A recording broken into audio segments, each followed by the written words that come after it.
তোমাদের সাথে যুদ্ধ হবে। আমার কারণ বিএনপি তো নির্যাতিত, নিগৃহীত, নিষ্পেষিত, তারা তো দেয়ালে পিঠ থেকে গেছে। কাজে এখন যদি তারা এক প্রকারের প্রয়োজনে সশস্ত্র প্রতিরোধ গড়ে তুলতে হবে, এছাড়া ওই নাই তাদের সেফ এক্সিটের বা তাদের সেভ করার ওয়ে নেই। সেখানে যদি তারা থানা ঘেরাও করে, পুলিশ আর একটা নেতাকর্মীকে অন্যায় ভাবে গ্রেপ্তার করতে পারবে না। আমি আবার বলছি, যেটা যাদের অন্যায় ভাবে গ্রেপ্তার করে তাদের বিরুদ্ধে এই প্রতিরোধ গড়ে তুলবে। যদি অভিযোগ থাকে সেটা অন্য কথা, সেগুলো বিএনপি পারছে না। মানে বিএনপি একটা বিনোদন, মানে পুলিশ একটা বিনোদন নিচ্ছে বিএনপি কে দিয়ে, বিএনপি নেতা কর্মীদের ক্ষেত্রে অনেক ক্ষেত্রে, যে আপনার 200-250 মানুষের মিছিল বের করে পুলিশ একটা লাঠিতে ফুদে সব ব্যানার ম্যানার টাইনে টুইনে দৌড় দেয় কোনো মতে।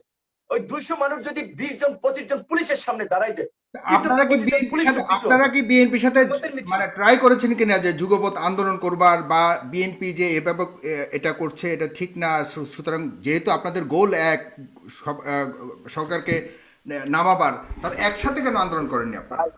এই সাগর ভাই, ও তো নিজেই বললো যে বিএনপি একটা বিনোদন।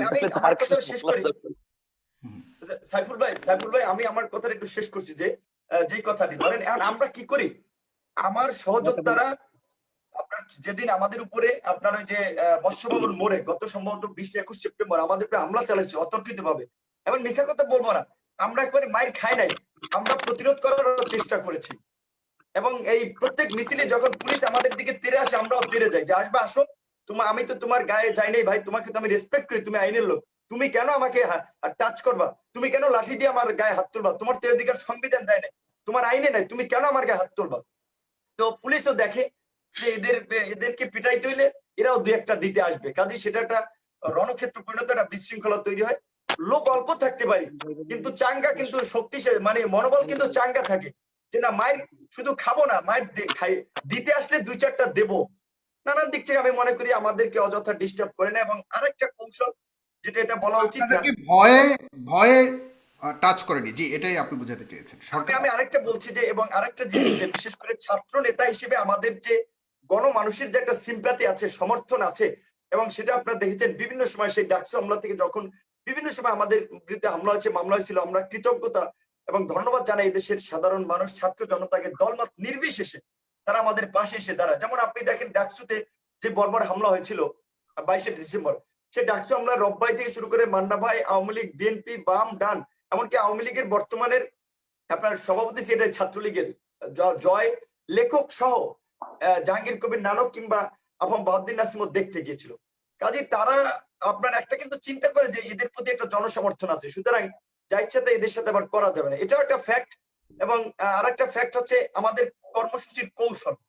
আমরা বলি কর্মসূচি করব, শাহবাগ দেখা যায় আমরা কর্মসূচি করি প্রেস ক্লাব, কিংবা আমরা দেখা যায় মানে মিছিল পুলিশ প্রস্তুতি নেয় আমাদেরকে বাধা দেওয়ার জন্য আপনার মৎস্য ভবন, আমরা ওইদিকে যাই না। তো নানান ভাবে আছে কৌশল এরিয়া আমরা আমাদের কর্মসূচি করার চেষ্টা করি। আর এটা একটা ফ্যাক্ট, এটা বলা উচিত হয়নি, তারপর বললাম, যেহেতু মানুষ খালি বারবার বলে যে আমাদেরকে কেন পুলিশ মারে না। এবং আরেকটা কথা আপনি যেটা বলছেন, গোলাম রাব্বানি আমাদের দলে আসলে বিএনপি আমাদের, জি জি হ্যাঁ বলুন, এটা ইন্টারেস্টিং, জি। আমরা নেব কিনা। আমি বলছি দেখেন, ব্যক্তিগতভাবে আমার বাবা একেবারে নিম্ন মধ্যবিত্ত ঘরের একজন মানুষ, এবং আমি গর্ব করি যে আমি একজন কৃষক ফ্যামিলির ছেলে, ছোট আয়ের ঘরের ছেলে।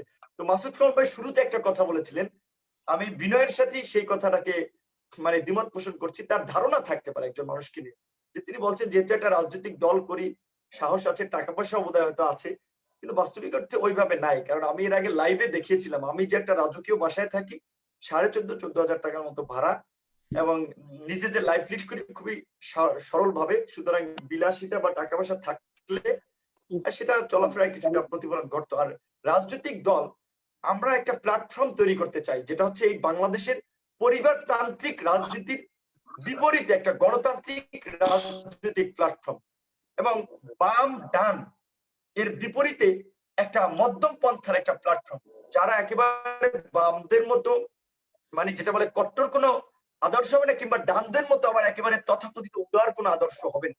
আমরা গণমানুষের যে চাহিদা, গণমানুষ যেটা চায়, মানবাধিকার, মানুষের অধিকার, আইনের শাসন, গণতন্ত্র, এই বেসিক জিনিসকে ধারণ করে আমরা একটা রাজনৈতিক করতে চাই, এবং একটা রাজনৈতিক প্ল্যাটফর্ম ডেভেলপ করতে। সেই প্ল্যাটফর্মে আপনি সাংবাদিক ইলিয়াস হোসেন যদি মনে করে, আমি একটু ভাই 30 সেকেন্ডে শেষ করছি, সাংবাদিক ইলিয়াস হোসেন কিংবা ছাত্রলীগের সাবেক নেতা গোলাম রাব্বানি কিংবা যে আসুক না কেন, তাদের প্রত্যেকের জন্যই আমাদের পথ উন্মুক্ত থাকবে। তবে আমরা যেভাবে রাজনীতি করি, যেই চিন্তা চেতনাকে ধারণ করি, সেটার সাথে মিলতে হবে।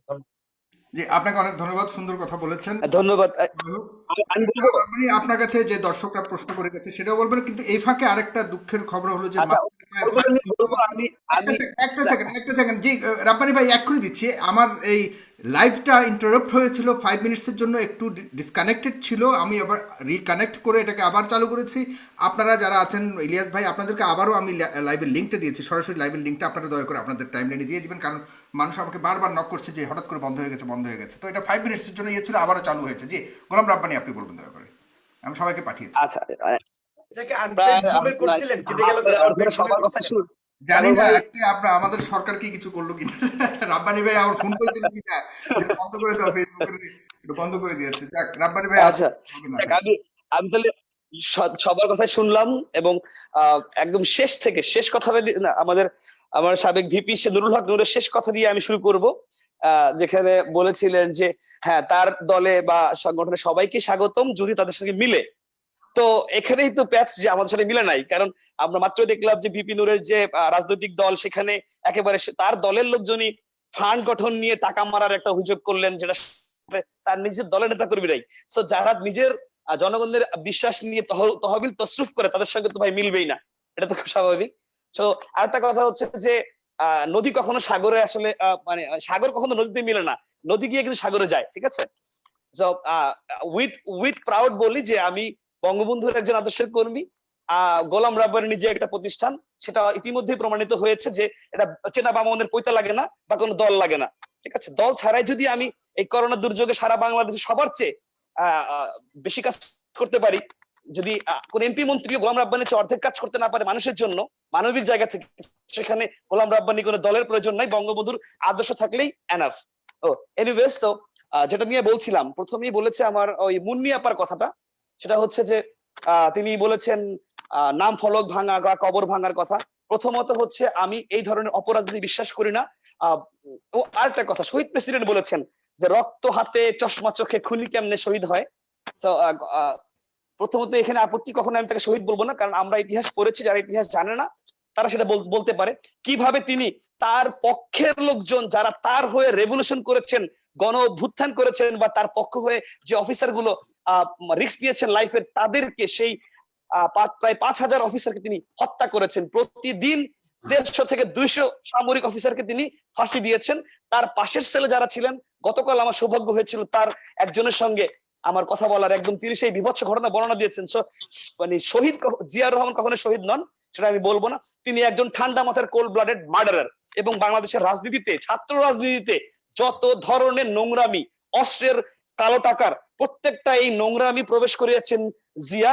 তিনি তার সেই সামরিক খোলস ছেড়ে রাজনীতির খোলস আনতে গিয়ে, সেই যে আপনি জানেন সেই অমুক বিহার তমুক বিহার করে অভিনয়কে এনে একেবারে ছাত্রদের মধ্যে বিষ বাষ্প ঢুকিয়েছেন ক্ষমতার, সেই ছাত্র দলের সেই যে নোংরা রাজনীতির সেই বিষ বাষ্প ছাত্র লীগেও বা অন্য অন্য দলেও কিন্তু সে হাওয়া লেগেছিল।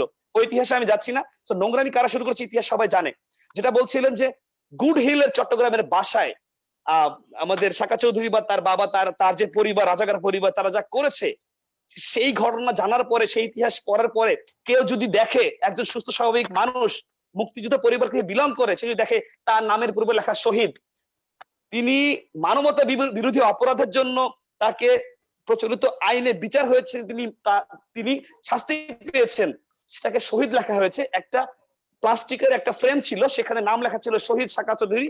আমি শুধু ওই শহীদ লেখাটা কেটে দিয়েছি, কোনো ভাঙচুর না, জাস্ট ওই শহীদ লেখাটা টেনে ছিঁড়ে ফেলেছি। এটা আমার লেগেছে, আমি শুধু না, ওখানকার সবাই একসঙ্গে গিয়েছে। তো এটার জন্য আমি কখনোই মানে যারা ভিডিওটি দেখেননি,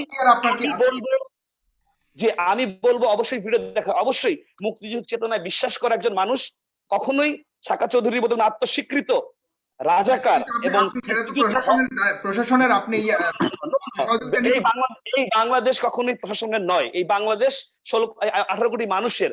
সুতরাং মুক্তিযুদ্ধের চেতনায় বিশ্বাস করা একজন মানুষ কখনোই সাকা চৌধুরীর নামের আগে শহীদ, সেটা কখনোই বরদাস্ত করবে না, ঠিক আছে। এটাই স্বাভাবিক বললাম, শুধু ওই কাজটি করেছি, এছাড়া কোনো উদ্ধতপূর্ণ করিনি। সুতরাং মুন্নি আপা যে ধরনের অভিযোগ দিয়েছে সেটা সত্য নয়।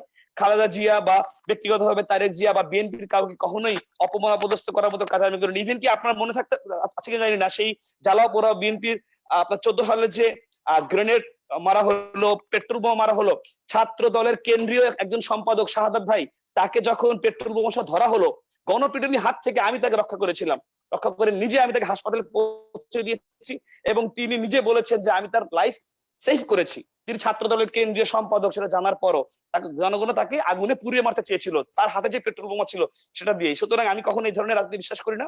এবং যেটা বললেন যে রাজনীতিতে সমস্যা আছে, আওয়ামী লীগে আছে, বিএনপিতে আছে, কিন্তু ভাই আমরা যদি না জাগি বা কেমনে সকাল হবে, নর্দমায় নামতে হবে। সমস্যা হচ্ছে বর্তমানের যত দেশপ্রেমিক সব বিদেশে গিয়ে বসে আছে। মানে দেশে কোনো দেশপ্রেমিক থাকে না। যারা দেশপ্রেমিক দেশে বসে আমরা যেটা জানি না, বিদেশ বসে তারা সেটা জানে। সকল দেশপ্রেমিক এখন বিদেশে। সুতরাং আমি বলবো যে ভাই দেশে আসেন, দেশে এসে নর্দমায় নামেন, নর্দমা দূর থেকে নাক বন্ধ করে না দেখিয়ে নামেন। আমি নেমেছি, আমার নিশ্চিত ক্যারিয়ার, আমার বিসিএস, আমার জুডিশিয়ারি ছেড়ে কিন্তু আমি রাজনীতিতে আসছি, কারণ আমি জানি যে আমি বললে মার খেতে হয়, দেশে কথা বললে যে মার খেতে হয় সেটা তো প্রমাণ আমরা দেখি। মার খাবেন। বঙ্গবন্ধু ফাঁসির কাছে দাঁড়িয়ে আমি মুসলমান, আমি বাঙালি, একবার মরে না। মার খেতে আপনি চ্যালেঞ্জ দিবেন, নেওয়ার সৎসাহস আপনার নাই, তাহলে আপনি কিভাবে আপনি চ্যালেঞ্জ জয় করবেন? মার খেলে মার খাবেন, গুলি খেলে গুলি খাবেন। সততার সঙ্গে থাকেন, প্রোটেস্ট করেন, মানুষ আপনার পাশে থাকবে। ভয় পেয়ে বিদেশ গিয়ে বলবেন ওই দেখো অন্যায় হচ্ছে, তো এই ধরনের, এটা এক ধরনের হিপোক্রেসি। অবশ্যই আমি বলবো যারা দেশে এসে দেশের কথা বলেন, দাঁড়িয়ে বলেন যে এখানে সৎসাহস চোখ রেখে বলেন আমরা বলছি অন্যায় হচ্ছে আমার সঙ্গে, আমি তো স্বীকার করলাম, আমি তো বলি নাই অন্যায় করে নাই, আমার সঙ্গে অন্যায় হয়েছে, আমি সেটা বলছি না। সুতরাং আমি এটুকু বলবো যে ভাই মানে আপনাকে সাঁতার শিখতে হলে পানিতে নামতে হবে। হ্যাঁ, নর্দমা নেমে নর্দমা পরিষ্কার করতে হবে। রাজনীতির সমস্যা আছে, আমাদের দেশের রাজনীতি এখনো কলুষতা অনেক আছে, সেটাকে সরাই আস্তে আস্তে। ছাত্রলীগে অনেক বড় বলয় ছিল, কেউ কোনোদিন ভাবে না ছাত্রলীগের এই বলয় কি ভাঙবে। আমি গোলাম রাব্বানি ভেঙেছি, আমি দাঁড়িয়ে শুরু করেছি, আমি ভেঙেছি। সুতরাং সবকিছু শুরু আছে, চাইলেই উদ্যোগ নিলে সম্ভব। আসেন, আমি ইলিয়াস ভাই এখানে আছেন, ইলিয়াস ভাইকে আমি বলছি আপনি দেশে আসেন, সব পজিটিভ কথাগুলো বলেন, দুর্নীতি বিরুদ্ধে কথা বলেন, কোন দলীয়করণ না করে আপনার সাথে আমি দাঁড়াবো। দুর্নীতির সঙ্গে নো টলারেন্স, ভালোকে ভালো মন্দকে মন্দ বলতে হবে, সেই সৎসাহস রাখতে হবে, ঠিক আছে? এবং যেটা পজিটিভ কথা বলে অবশ্যই মানবো, যে ভালো কথা বলবে ও নিজেই তহবিল তসরুপের দায়ী, সে নিজেই মারিং কাটিং করতে, সেখানে সে কিভাবে দেশ পাল্টাবে ভাই? আগে তো সব সেই মহান সাল্লাল্লাহু সেই হাদিস জানতে হবে। আপনি আরেকজন মিষ্টি খেতে মানা করবেন? নিজে হইয়া কলির বান্দর, পরের মেয়ে খুঁজবা সুন্দর। বন্ধু আগে নিজের অন্তর সুন্দর করে লাও, সীতার মতো সাথে চাইলে রামের মতো হও। সুতরাং নিজে ভালো হয়ে নিজেকে শুদ্ধ করে তারপরে মানুষকে বলা উচিত, প্রবচন দেওয়া উচিত। আমি শুধু এইটুকুই বলবো যে এখানে প্রত্যেকেই আগে আত্মশুদ্ধি, আত্মসমালোচনা করে তারপরে অন্যের দিকে চোখ দিতে হবে। সমস্যা সব জায়গায় আছে, আমাদের সমস্যা আমাদের মধ্যে, অপরাধ প্রবণতা প্রত্যেকটা সেক্টরে আছে, আমলায় আছে, রাজনীতি আছে, কোথায় নাই? আপনি পুলিশের কথা বলছেন, পুলিশে আপনি ডিপার্টমেন্টাল একটা কেস দেন, আমার ছোট ভাই পুলিশে আছে, একটা কেস করেন, ওই পুলিশের অবস্থা জীবন জাহান্নাম হয়ে যাবে। অন্যায় করলে অন্যায় শাস্তি আছে, রাইট? আমি একটু আপনাকে একটা কথা জানাতে চাই যে আপনার বাংলা ট্রিবিউনের রিপোর্টটা আছে যে বলছে যে পুলিশের ক্ষেত্রে অভিযোগের বেশিরভাগই হচ্ছে যে আপনার জাস্ট তাদেরকে এক জায়গা থেকে অন্য জায়গায় স্থানান্তর করা হয়, বদলি করা হয়, দৃষ্টান্তমূলক মানে হচ্ছে ব্যবস্থা খুব একটা নেওয়া হয় না। এবং অভিযোগের 76%ই হচ্ছে অমীমাংসিত থেকে যায়, কোনো ব্যবস্থা নেন। এবং আরেকটা সারপ্রাইজিং কথা আপনাকে বলি, আপনি আইনের ছাত্র, আপনি তো জানেন যে পুলিশের বিরুদ্ধে অপরাধ কিন্তু পুলিশকে দিয়ে তদন্ত করা, এর চেয়ে হাস্যকর তো কিছু নাই। কাজে পুলিশের বিরুদ্ধে মামলা করলে আপনার কিভাবে প্রতিকার আপনি পাবেন? পাওয়ার তো উপায় নাই। আপনার জন্য তো কোর্ট আছে ভাই, আপনি পুলিশ না নিলে কোর্টে যান, কোর্ট তো আপনার জন্য সবসময় ওপেন আছে। পুলিশ না করলে কোর্টে যান, কোর্ট তো আপনার জন্য খোলা আছে। প্রধান বিচারপতি দেশে থাকতে পারেন এটা রায় দিয়া, মানে রায় দিয়া, তারপরে অনেককে দেশ ছাড়তে হয়েছে, বিচারপতিরা কেমনে স্বাধীনভাবে রায় দেবে? প্রধান বিচারপতির জায়গা থেকে যদি আপনি আপনার বিচারিক নিরপেক্ষতা বজায় রাখতে না পারেন, তাহলে সেটা তো আসলে তার দায় না। তার নামে তো দুর্নীতির কত অভিযোগ আসলো, সেটা তো আপনিও জানেন, তাই না? সেটা অভিযোগ প্রমাণিত হয়েছে, সরকার পদে থাকা অবস্থায় কেন আনলো না? তিনি দেশের বাইরে গেছে, তারপর বলছে যে তিনি আপনার এই দোষরূপ করেছে। আমার কথা এটা, আপনার কথা মেনে নিচ্ছি, সরকার কথা আমি মেনে নিচ্ছি, কিন্তু আমার কথা হচ্ছে যে ওই কথা যে সঙ্গে থাকলে সঙ্গী, না থাকলে জঙ্গি। যতক্ষণ সরকারের দালালি করেছে ততক্ষণ তার বিরুদ্ধে কোনো অভিযোগ নাই। যে একটু মতের অমিল হয়েছে তখনই বন্দুকের নল ঠেকিয়ে দেশের বাইরে পাঠিয়ে দিয়ে বললো যে সে অসুস্থ।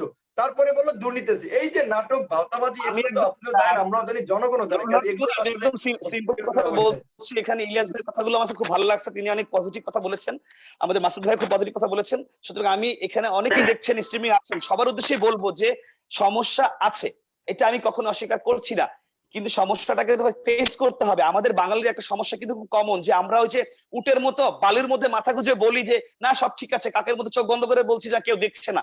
সমস্যা অবশ্যই আছে, সেটাকে ফেস করতে হবে, সমস্যাকে অ্যাড্রেস করতে হবে। আসেন আমরা অ্যাড্রেস করি, পজিটিভ কথা বলি। আমি তো অন্য কাউকে স্ট্যান্ডার্ড মানি না, আমি স্ট্যান্ডার্ড মানি বঙ্গবন্ধু আদর্শকে, সেটাকে ফলো করার চেষ্টা করছি। আমি অনেক সমস্যা কোথায় জীবনের আপনি নেগেটিভটা বললে সমস্যা কোথায়, মানে নেগেটিভ বললে না না কোনো সমস্যা নাই, আমি তো বলছি, আপনার পজিটিভ বলতে আমি নিজে তো বলছি। আমি আমার প্রশ্ন ভাই, আপনি আমাকে এনেছেন তো আমি আমাকে দিয়ে জাস্টিফাই করছি। আপনি গভর্নমেন্টের বা যে কোনো হ্যাঁ অর্গানের যে কোনো একটা নেগেটিভ জিনিস আমি নিজে বলছি নেগেটিভ। আপনি আমার টাইমলাইন দেখেন, ম্যাক্সিমাম গভর্নমেন্টের নেগেটিভ জিনিসটা তুলে ধরছি আমি। সেটা কেন ইলিয়াস হোসেন বললে সে কেন সমস্যা না, ইলিয়াস ভাই দেশে আসতে বলেন না, আমরা একসাথে কাজ করি।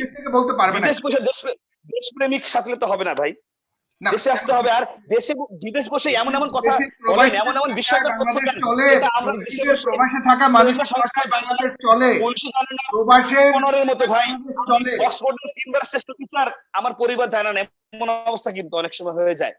ইউটিউবে বলতেছেন আল্লাহ আমরা বলতেছি এটা হয়েছে ওটা হয়েছে, এই আরেকটা আমরা কেউ জানি না, আমাদের সাবেক জিএস, আমি আজকের এই প্রোগ্রামের মাধ্যমে আমি দেশবাসীর কাছে মানে হচ্ছে এইটার বিচার চাই, যে ধরেন গোলাম রাব্বানির বিরুদ্ধে অভিযোগ ছিল যে তিনি অন্যতম একটা অভিযোগ পেপার পত্রিকায় ফলাও করে এসেছিল যে জাহাঙ্গীরনগর বিশ্ববিদ্যালয়ের চাঁদাবাজি সহ বেশ কিছু দুর্নীতিগত অভিযোগ। না আমি বলছি এখানে আমার কথা হচ্ছে যে রাব্বানি যদি এই অভিযোগে না অভিযুক্ত না হয়ে থাকে, যেটা রাব্বানি কিন্তু বোল্ডলি বলেছেন বিভিন্ন সময় মিডিয়াতে টকশোতে, যে আমি দুর্নীতি করিনি, আমি পরিস্থিতির শিকার।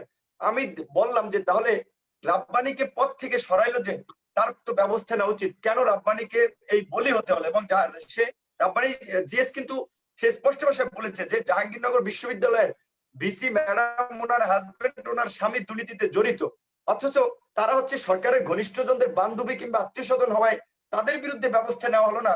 এই সাধারণ মানে ছাত্রলীগের নেতা রাব্বানিকে বলি দিয়ে হচ্ছে ওইটাকে আড়াল করলো। ঠিক একইভাবে সরকার হচ্ছে এইভাবেই হচ্ছে মানে একটা ধরেন ওই ক্যাসিনো শামিম কিংবা সম্রাটের মতো লোকদেরকে মানে আইওএস দেখিয়ে বড় বড় দুর্নীতি টেন্ডারবাজি গুলো আড়াল করছে। তো আমার এখানে একটা প্রশ্ন, যে রাব্বানি চাঁদাবাজ কিনা দুর্নীতিবাজ কিনা সেটা আমি বলবো না। আপনার মতো মুখের কথা দিয়ে আমি চিরা ভিজাই না, আমি আইনের ছাত্র, আইনানুগ পদক্ষেপ নেওয়া হচ্ছে। যেহেতু ডাইরেক্ট কনসার্ন পার্টি জাহাঙ্গীরনগর বিশ্ববিদ্যালয়, সেখানে জাহাঙ্গীরনগর বিশ্ববিদ্যালয়ের শিক্ষার্থীরাই মামলা করবে, সেই মামলার প্রস্তুতি চলছে। আপনি আগামী 1 মাসের মধ্যে এটা আপডেট পাবেন। কোর্ট এখন বন্ধ হচ্ছে, কোর্ট খুললে আপডেট পেয়ে যাবেন যে ওই ঘটনায় মামলা হবে।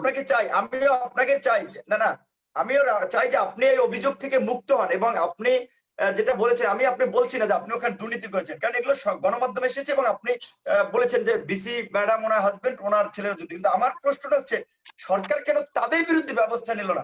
এখানে আওয়ামী লীগের সভানেত্রী কেন রাব্বানি সুমনের বিরুদ্ধে ব্যবস্থা নিল? এটা আপনার মতো আমারও প্রশ্ন, মানে রহস্যজনক বিষয়। আমারও প্রশ্ন। আরেকটা কথা হচ্ছে, এটা আমারও প্রশ্ন, যে আরেকটা কথা এইটা আরেকটা কথা আমি আর রাব্বানির দৃষ্টি আকর্ষণ করে আমি যে জিনিসটা বলতে চাই, যে এখানে আপনি যেটা আমাকে বলেছিলেন যে ধরেন আমার সহকর্মীরা অভিযোগ দিয়েছে, যে একটা অভিযোগ, দেখেন আপনি ছাত্রলীগের রাজনীতি করেছেন, আপনি জানেন যে বাংলাদেশের রাজনীতিতে সবসময় হচ্ছে নেতৃত্বকে বা কেন্দ্র করে একটা বলয় কোরাম থাকে স্বাভাবিকভাবে, এবং ছাত্রলীগেও সেটা ছিল, আপনি অস্বীকার করতে পারবেন না।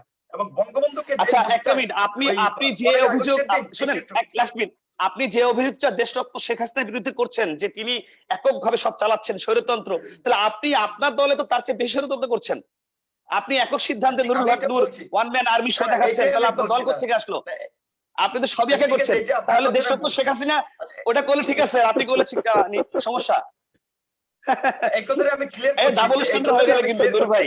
না আমি ক্লিয়ার করছি যে দেখেন যে বঙ্গবন্ধুকে আপনি তো স্বৈরতন্ত্র করছেন না। ঠিক আপনার কথা বলছি, আপনি বলছেন, আমি উত্তর দিচ্ছি। আপনি যেটা বলছেন যে আপনিও জানেন, এটা ইতিহাসে সবাই জানে যে মোস্তাক দুপুরেও নাকি যে লঙ্কায় যে সে রাবণ হয় নাকি, যে বঙ্গবন্ধুকে হাঁসের মাংস দিয়ে ভাত খাওয়াইছে। বঙ্গবন্ধুর মা মারা যাওয়ার পরে ফিট পড়ে গেছে কান্না করতে করতে, সেই মোস্তাককে কিন্তু হত্যা করে আপনার বঙ্গবন্ধুকে হত্যা করে হচ্ছে মানে প্রেসিডেন্ট হয়েছিল এবং মন্ত্রিসভা গঠন করেছিল, এবং আওয়ামী লীগের ওই সময়ের বঙ্গবন্ধুর ওই বাকশালের মন্ত্রিসভার 24 জন না কতজন আপনার সদস্য মুস্তাকের মন্ত্রিসভায় জয়েন করেছিল। কাজে এই বঙ্গবন্ধুর বাকশালে জয়েন করে মুস্তাকের সাথেও তারা হাত মিলালো। বঙ্গবন্ধু থাকার সময় তো তারা বঙ্গবন্ধুর কাছে একেবারে ও তাহলে অনুগত ছিল। ইতিমধ্যে নুরুল হক নূরের দলেও অনেক মোস্তাক চলে আসছে নাকি? না না, আমি বলছি আমার দলে না, নুরুল হক নূরের দলেও মোস্তাক আছে। আমি বলছি না না রাব্বানি সাহেব, আপনি আচ্ছা। রাজনীতি করে এখানে রাজনৈতিক সংগঠনে হাঁসের মাংস খাইছো? মুস্তাকদের আনাগোনা থাকবে। এবং আরেকটা কথা আমি বলে শেষ করব, আমি বিতর্ক না, জাস্ট আপনি তথ্যটা জানানোর জন্য। যেমন মাসুদ কামাল ভাই বললো না, ওনার চাকরিটা চলে গেছে বাংলা ভিশনের হেড অফ নিউজ, আমার নামটা ভুলে গেছি, ইয়া ভাই মনে করে দিলে একটু সুবিধা। ইলিয়াস ভাই কি জানো, মোস্তফা ফিরোজ। জি মোস্তফা ফিরোজ গোয়েন্দা সংস্থার হচ্ছে প্রেসক্রিপশনে ওনাকে প্রথমে ফোর্স লিভে দিয়েছে, 2 মাস ওনাকে বেতন দিয়েছে, তারপরে ওনার চাকরি থেকে আউট করে দিয়েছে। এইটা বাংলাদেশের অথরিটি করে না, আমি জানি গোয়েন্দা সংস্থা করেছে। ঠিক একই ভাবে এখানে আপনি যেটা বলছেন যে আমাদের এই যে একটা অংশ তারা বিক্রি করলো বা তারা ধরেন আপনার আমার বিরুদ্ধে কথা হলো, এইটা হচ্ছে সরকারের গোয়েন্দা সংস্থা, তাদেরকে টাকা দিয়েছে যে তোমরা বলবা নুরুল জামাত নূর সাহেবকে যে কোনো একটা গোয়েন্দা সংস্থা ঠিক করা হোক, এটা গোয়েন্দা সংস্থা। তাদের এই গোয়েন্দার যে বড় তথ্য সে জানে। জি নূর, আপনি একদলীয় শাসন ব্যবস্থাকে পাকাপোক্ত করার জন্য ইলিয়াস সাহেবের কাছে মতকে দমন ভাই করার আমার জন্য কথা সব তো সেই বলে দিল। টাকা পয়সা দিয়েও মানুষকে লাস্ট কিনে একটা নিচ্ছে। কোশ্চেন আছে, হ্যাঁ গোলাম রব্বানী সাহেব আপনার কাছে, যে আপনি ধর্ষণের শিকার ফাতেমার পাশে দাঁড়িয়ে আপনি সরকারের কাছে আবেদন করেছিলেন নুরুল হক নূর সহকারে যারা যারা এই অপরাধে জড়িত তাদেরকে গ্রেফতার করতে হবে। তা আপনারা এত সরকারের পক্ষের লোক হয়ে নুরুল হক নূরকে কেন গ্রেফতার করাতে পারেননি, প্রমাণ করাতে কেন পারেননি যে সে? না, প্রথমত হচ্ছে সে ধর্ষণের সঙ্গে জড়িত নয়, সে ধর্ষণের যে আসামি যারা দোষী তাদেরকে প্রশ্রয় দিয়েছেন তার দলের লোক বলে তিনি আত্মীয়করণ স্বজনপ্রীতি করেছেন এবং তা দর্শকদের পক্ষ হয়ে থ্রেট করেছেন, মেয়েকে শ্লীলতাহানি হেনস্থা করেছেন, তাকে বিভিন্ন ধরনের লাইভ করে তার ক্যারিয়ার বরবাদ করে দেওয়ার হুমকি দিয়েছেন। এখন এটাই বললাম যে আমাদের দেশ কিন্তু ওইটাই বললাম যে গণতন্ত্র যেহেতু নূর সাহেবের পপুলারিটির কথা বলছেন, সাগর ভাই আমি এটাই বলছি, আমরা বারবার বলেছি যে এখানে কিন্তু আইন আসলে বলি আমরা সমান কিন্তু না। নূর সাহেবের দিকে একটু পাবলিক সাপোর্ট বেশি আছে, তার মানে নূর সাহেবের দিকে আইন একটু স্বীকার করলেন আপনি, নূর সাহেবের দিকে পাবলিক সাপোর্ট বেশি আছে সেটা স্বীকার করেছেন, দ্যাটস গ্রেট। ওকে ইলিয়াস, না ওই মেয়ের তুলনায় ফাতেমার তুলনায় স্বীকার করেছেন, ফাতেমার তুলনায় জি ফাতেমার তুলনায় বেশি আছে, সেজন্য বললাম, এইজন্য কিন্তু ফাতেমা ভিক্টিমাইজড হয়েছে। একেবারে শুরুতে আমার এখানে যারা দেখছেন তাদের নিশ্চয়ই মনে আছে যে আমার প্রথমের বক্তব্যে আমি বলেছিলাম যে রাব্বানী ভাইয়ের মধ্যে একটা ইউনিক ক্যারেক্টার আছে, যেটা কিনা উনি ওই যে ছাত্রলীগ ধরে এনে চর থাপ্পড় শুরু করে রাব্বানী ভাই ডেকে এনে ভাই এদিকে তারপরে চর মারে। রাব্বানী ভাই এখানে বলেছেন আমি আমার জীবনে ইন্টেনশনালি একটা মশা ছাড়া কিছুই মারি নাই আমি আমার লাইফে। আচ্ছা ঠিক আছে, মেধাবী ছাত্র আপনার ওই যে ত্রিপলিতে পরে সিএসসি ডিপার্টমেন্টে আপনার ওই যে মেরেছিলাম আপনার কম্পিউটার চিপসের বক্স, রাব্বানী ভাই আপনারা নিরাপদ সড়ক আন্দোলনের যে আমি যখন গুজব ছড়িয়েছে আমি সেই সত্যটা প্রকাশ করেছি, তাকে গায়ে তোলা হয়েছিল নাকি? আবার দেখেন ভিডিওটা, একজন ছাত্র 38টা সিম রাখতে পারে, সিমের বক্স বলে চালিয়ে দিয়ে ছেলেটাকে নির্যাতন করছে মধুর ক্যান্টিনে সিটি কলেজের নিরীহ ছাত্রদেরকে এনে মেরে রক্তাক্ত করে ভুয়া স্বীকারোক্তি দিয়েছিলেন যে তাদেরকে জামাত শিবির পাঠিয়েছে আন্দোলন করতে।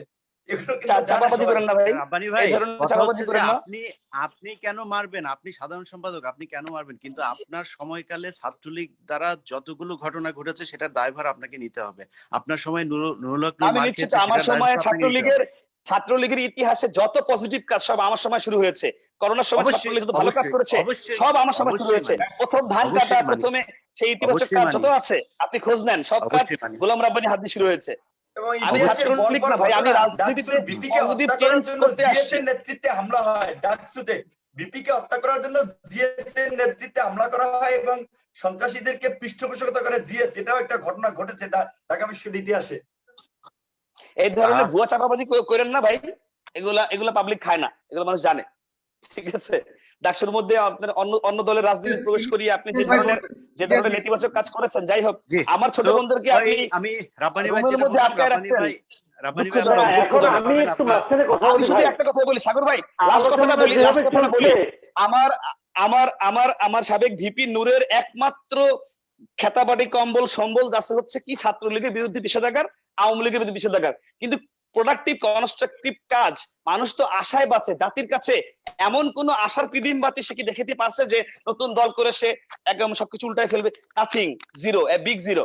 সুতরাং শুধু অন্যের সমালোচনা করে কখনোই আপনি দীর্ঘদিন টিকতে পারবেন না ভাই। দিকের লোক সংখ্যা বেশি, এটা আপনি স্বীকার করলেন। আমি আপনার কাছে এটা আমি আসছি এটাই বলছি, তবে ফাতেমার তুলনায়, আই রিপিট, আমি বলছি সেটা ফাতেমার তুলনায়, হুম। ফাতেমার তুলনায় সে বেশি, কিন্তু আমাদের মানে শেয়ানে শেয়ানে যখন হবে তখন কিন্তু বিগ জিরো। ইলিয়াস এখন দেখেন, এখন কিন্তু ইলিয়াস হোসেন সেই বলুন। চ্যালেঞ্জ তিনি সেই কোন চ্যালেঞ্জ আপনারা নিতে কর্মের পারেন নাই। মাধ্যমে, ডাকসু ভাই আমি শেষ নির্বাচনে কথা সেই বলি, চ্যালেঞ্জ কোন কর্মের ডাকসু মাধ্যমে সে আলোচনায় নাই, সমালোচনা করে গভর্নমেন্টের এবং ছাত্রলীগের নেগেটিভ কথা বলে আলোচনায় আছে। এছাড়া কোনো ইতিবাচক প্রোডাক্টিভ কনস্ট্রাকটিভ মানবিক ভালো কাজ করে কিন্তু কখনোই নুরুল হক নূর আলোচনায় নাই। একটাই কথা শেষ। সুতরাং যারা বলতে পারছে না এবং বিএনপি দিয়ে আশার আলো পাচ্ছে না, জামাত দিয়ে আশার আলো পাচ্ছে না, তারা সেই নূরকে সামনে রেখে একটা আশার পিদিম জ্বালিয়ে বুঝতে চাচ্ছে। এটা আপনার নেতৃত্বে যে ছাত্রলীগ যখন ছিল তখনও নূরের যে অনেক জনপ্রিয়তা আছে বিষয়টা এমন না, এনটি আওয়ামী লীগ যারা অনেক তাদের মধ্যে সাপোর্ট ছিল, দিচ্ছে। ছাত্রলীগ অনেক সংগঠিত ছিল, সেটা কিন্তু ইলিয়াস হোসেনও স্বীকার করেছে, আমরাও স্বীকার করি। আপনি যেভাবে গুছিয়ে চালিয়েছেন সেটা কিন্তু আর কেউ পারেনি। জি, ইলিয়াস হোসেন বলবেন দয়া করে।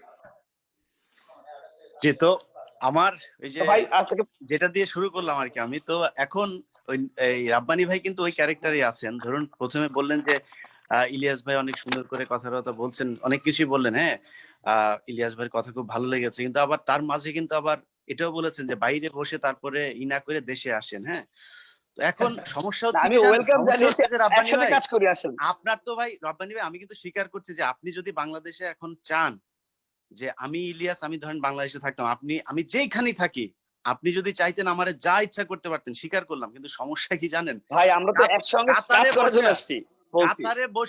কাতারে বসা থ্রেট করে, ইলিয়াস তুই দেশে আয়। সে কিন্তু কাতারে ফেসবুকের পেজের এটাই মধ্যে বললাম, কমেন্ট করলে, আমার ফেসবুকে কোনো এইটাই মনে নিউজের হয় কমেন্ট যে করলে বলে তুই আসলে দেশে আয়। কাতারে, সব সে কাতারে, দেশপ্রেমিকরা আমি দেশে আমেরিকা, বিদেশ থাকে, আমরা হচ্ছে দেশে। এটা যেহেতু আমার এটাই ধারণা হচ্ছে যে সব দেশপ্রেমিকরা বিদেশ থাকে। বাংলাদেশের এখন রাব্বানি ভাই, আমিও দেশে যাইতে চাই, আমারও খুব ভালো, আমার ইচ্ছা করে, আমার মা মারা গেছে, আমি দেশে যাইতে পারিনি, আমার বিরুদ্ধে মামলা ওয়েলকাম টামলা হয়েছে। তো এখন আমাকে একটা ছাত্রলীগের ভাই, পদ একটু দিতে হবে, ফেস তো তাইলে করতে ভাই হবে, দেশে আপনি যাব। একটু ফেস করেন। আমি ছাত্রলীগের, তারেক আমার জিয়াকে বলছি ছাত্রলীগের দেশে একটা আসে পদ ফেস দেন, করেন। আমি ছাত্রলীগের একটা পদ দেন, তাইলে অন্তত এইটা নিশ্চিত হবে যে আমার অর্থনৈতিক আর কোনো সমস্যা থাকলো না। কারণ ছাত্রলীগ করলে তার না না না, অর্থনৈতিক কোনো ছাত্রলীগের সমস্যা নেই। আপনাকে হ্যাঁ, আমাদের সেটা টিম আমরা পজিটিভ দেখেছি। বাংলাদেশে, আপনার ঠিক, বাংলাদেশে আপনাকে মেম্বার করা হবে, আপনি আসেন, আমি আমরা ভালো আমি কাজ যেটা করব। আমি দেখলাম, ছাত্রলীগের না, আপনি ঠিক মানবিক ছাত্রলীগ ভালো কাজ করার, করার জন্য আপনি আসেন। ভাই আমি মানে কথার মাঝখানে ই করলে আসলে কনসেন্ট্রেশন হারাই সরি ফেলবো। সরি হ্যাঁ, সরি, না না, আপনি তো ছাত্র কথা বলে আমাকে বলতে হবে ভাই। না না, আপনাকে আমি অবশ্যই গোলাম বলবেন, রাব্বানী, আপনি তো ছাত্রলীগের বলেছেন, জেনারেল সেক্রেটারি আপনি ইলিয়াস ভাই, বলেছেন এবং আমি আপনি আপনাকে এরপরে চ্যালেঞ্জ আবারও দিয়ে বলার বলছি, সুযোগ পাবেন। আপনাকে রাব্বানি আমি ভাই, চ্যালেঞ্জ দিয়ে বলছি, বাংলাদেশ আমি কিন্তু, শুনেন এক মিনিট, আপনার শুনবো। বাংলাদেশ ছাত্রলীগের সাধারণ সম্পাদক হিসেবে আমি গোলাম রাব্বানী কোন মন্ত্রণালয় ডিপার্টমেন্টে কোথাও একটা টাকার কাজ করি নাই। আমি আপনাকে ওপেন চ্যালেঞ্জ দিলাম, আপনি তো বিদেশ থেকে অনেক দেশে খবর রাখেন, আপনি খোঁজ নেন বাংলাদেশের কোন মন্ত্রণালয়ে এনি হয় আমি এক টাকার কাজ আমি গোলাম রাব্বানী অবৈধ হয়ে কথাটা করছে আপনাকে, কিনা। আমি কথাটা আমি এইভাবে শুধু এটুকু বলতে বলছি চাই যে না, আপনি আমি ছাত্রলীগকে কথাটা ধাঁধাভাবে আপনাকে, বলবেন না, আমি সবাইকে কথাটা এক আপনাকে পাল্লায় মাপবেন এইভাবে না হিট ভাই। করে বলতে চাই না, কিন্তু আপনি প্রসঙ্গটা যেহেতু আনলেন রাব্বানি ভাই, যেদিন কিনা না, আমি এই তো আপনার ফোন চ্যালেঞ্জ রেকর্ড দিয়ে বের বললাম। হয়েছে, যেদিন জাহাঙ্গীরনগর বিশ্ববিদ্যালয়ে আপনার ছাত্রলীগের নেতাদের সাথে আপনার ফোন রেকর্ড বের হয়েছে, সেই ঘটনাকে কেন্দ্র করে আপনাকে বহিষ্কার করা হয়েছে। তার মানে আপনি চাঁদাবাজি করেছেন। যদি না করে থাকেন তাহলে শেখ হাসিনা ভুল করেছে, আপনি শেখ পরিষ্কার করা হাসিনাকে হয় নাই, আমি পদত্যাগ ট্র্যাক করেছি। করে নেন। আপনার দুটার একটা করা উচিত ছিল, হয় ওই দিন পদত্যাগ করা উচিত ছিল, অথবা ওইটা মেনে নিতে হবে যে আপনি চাঁদাবাজ।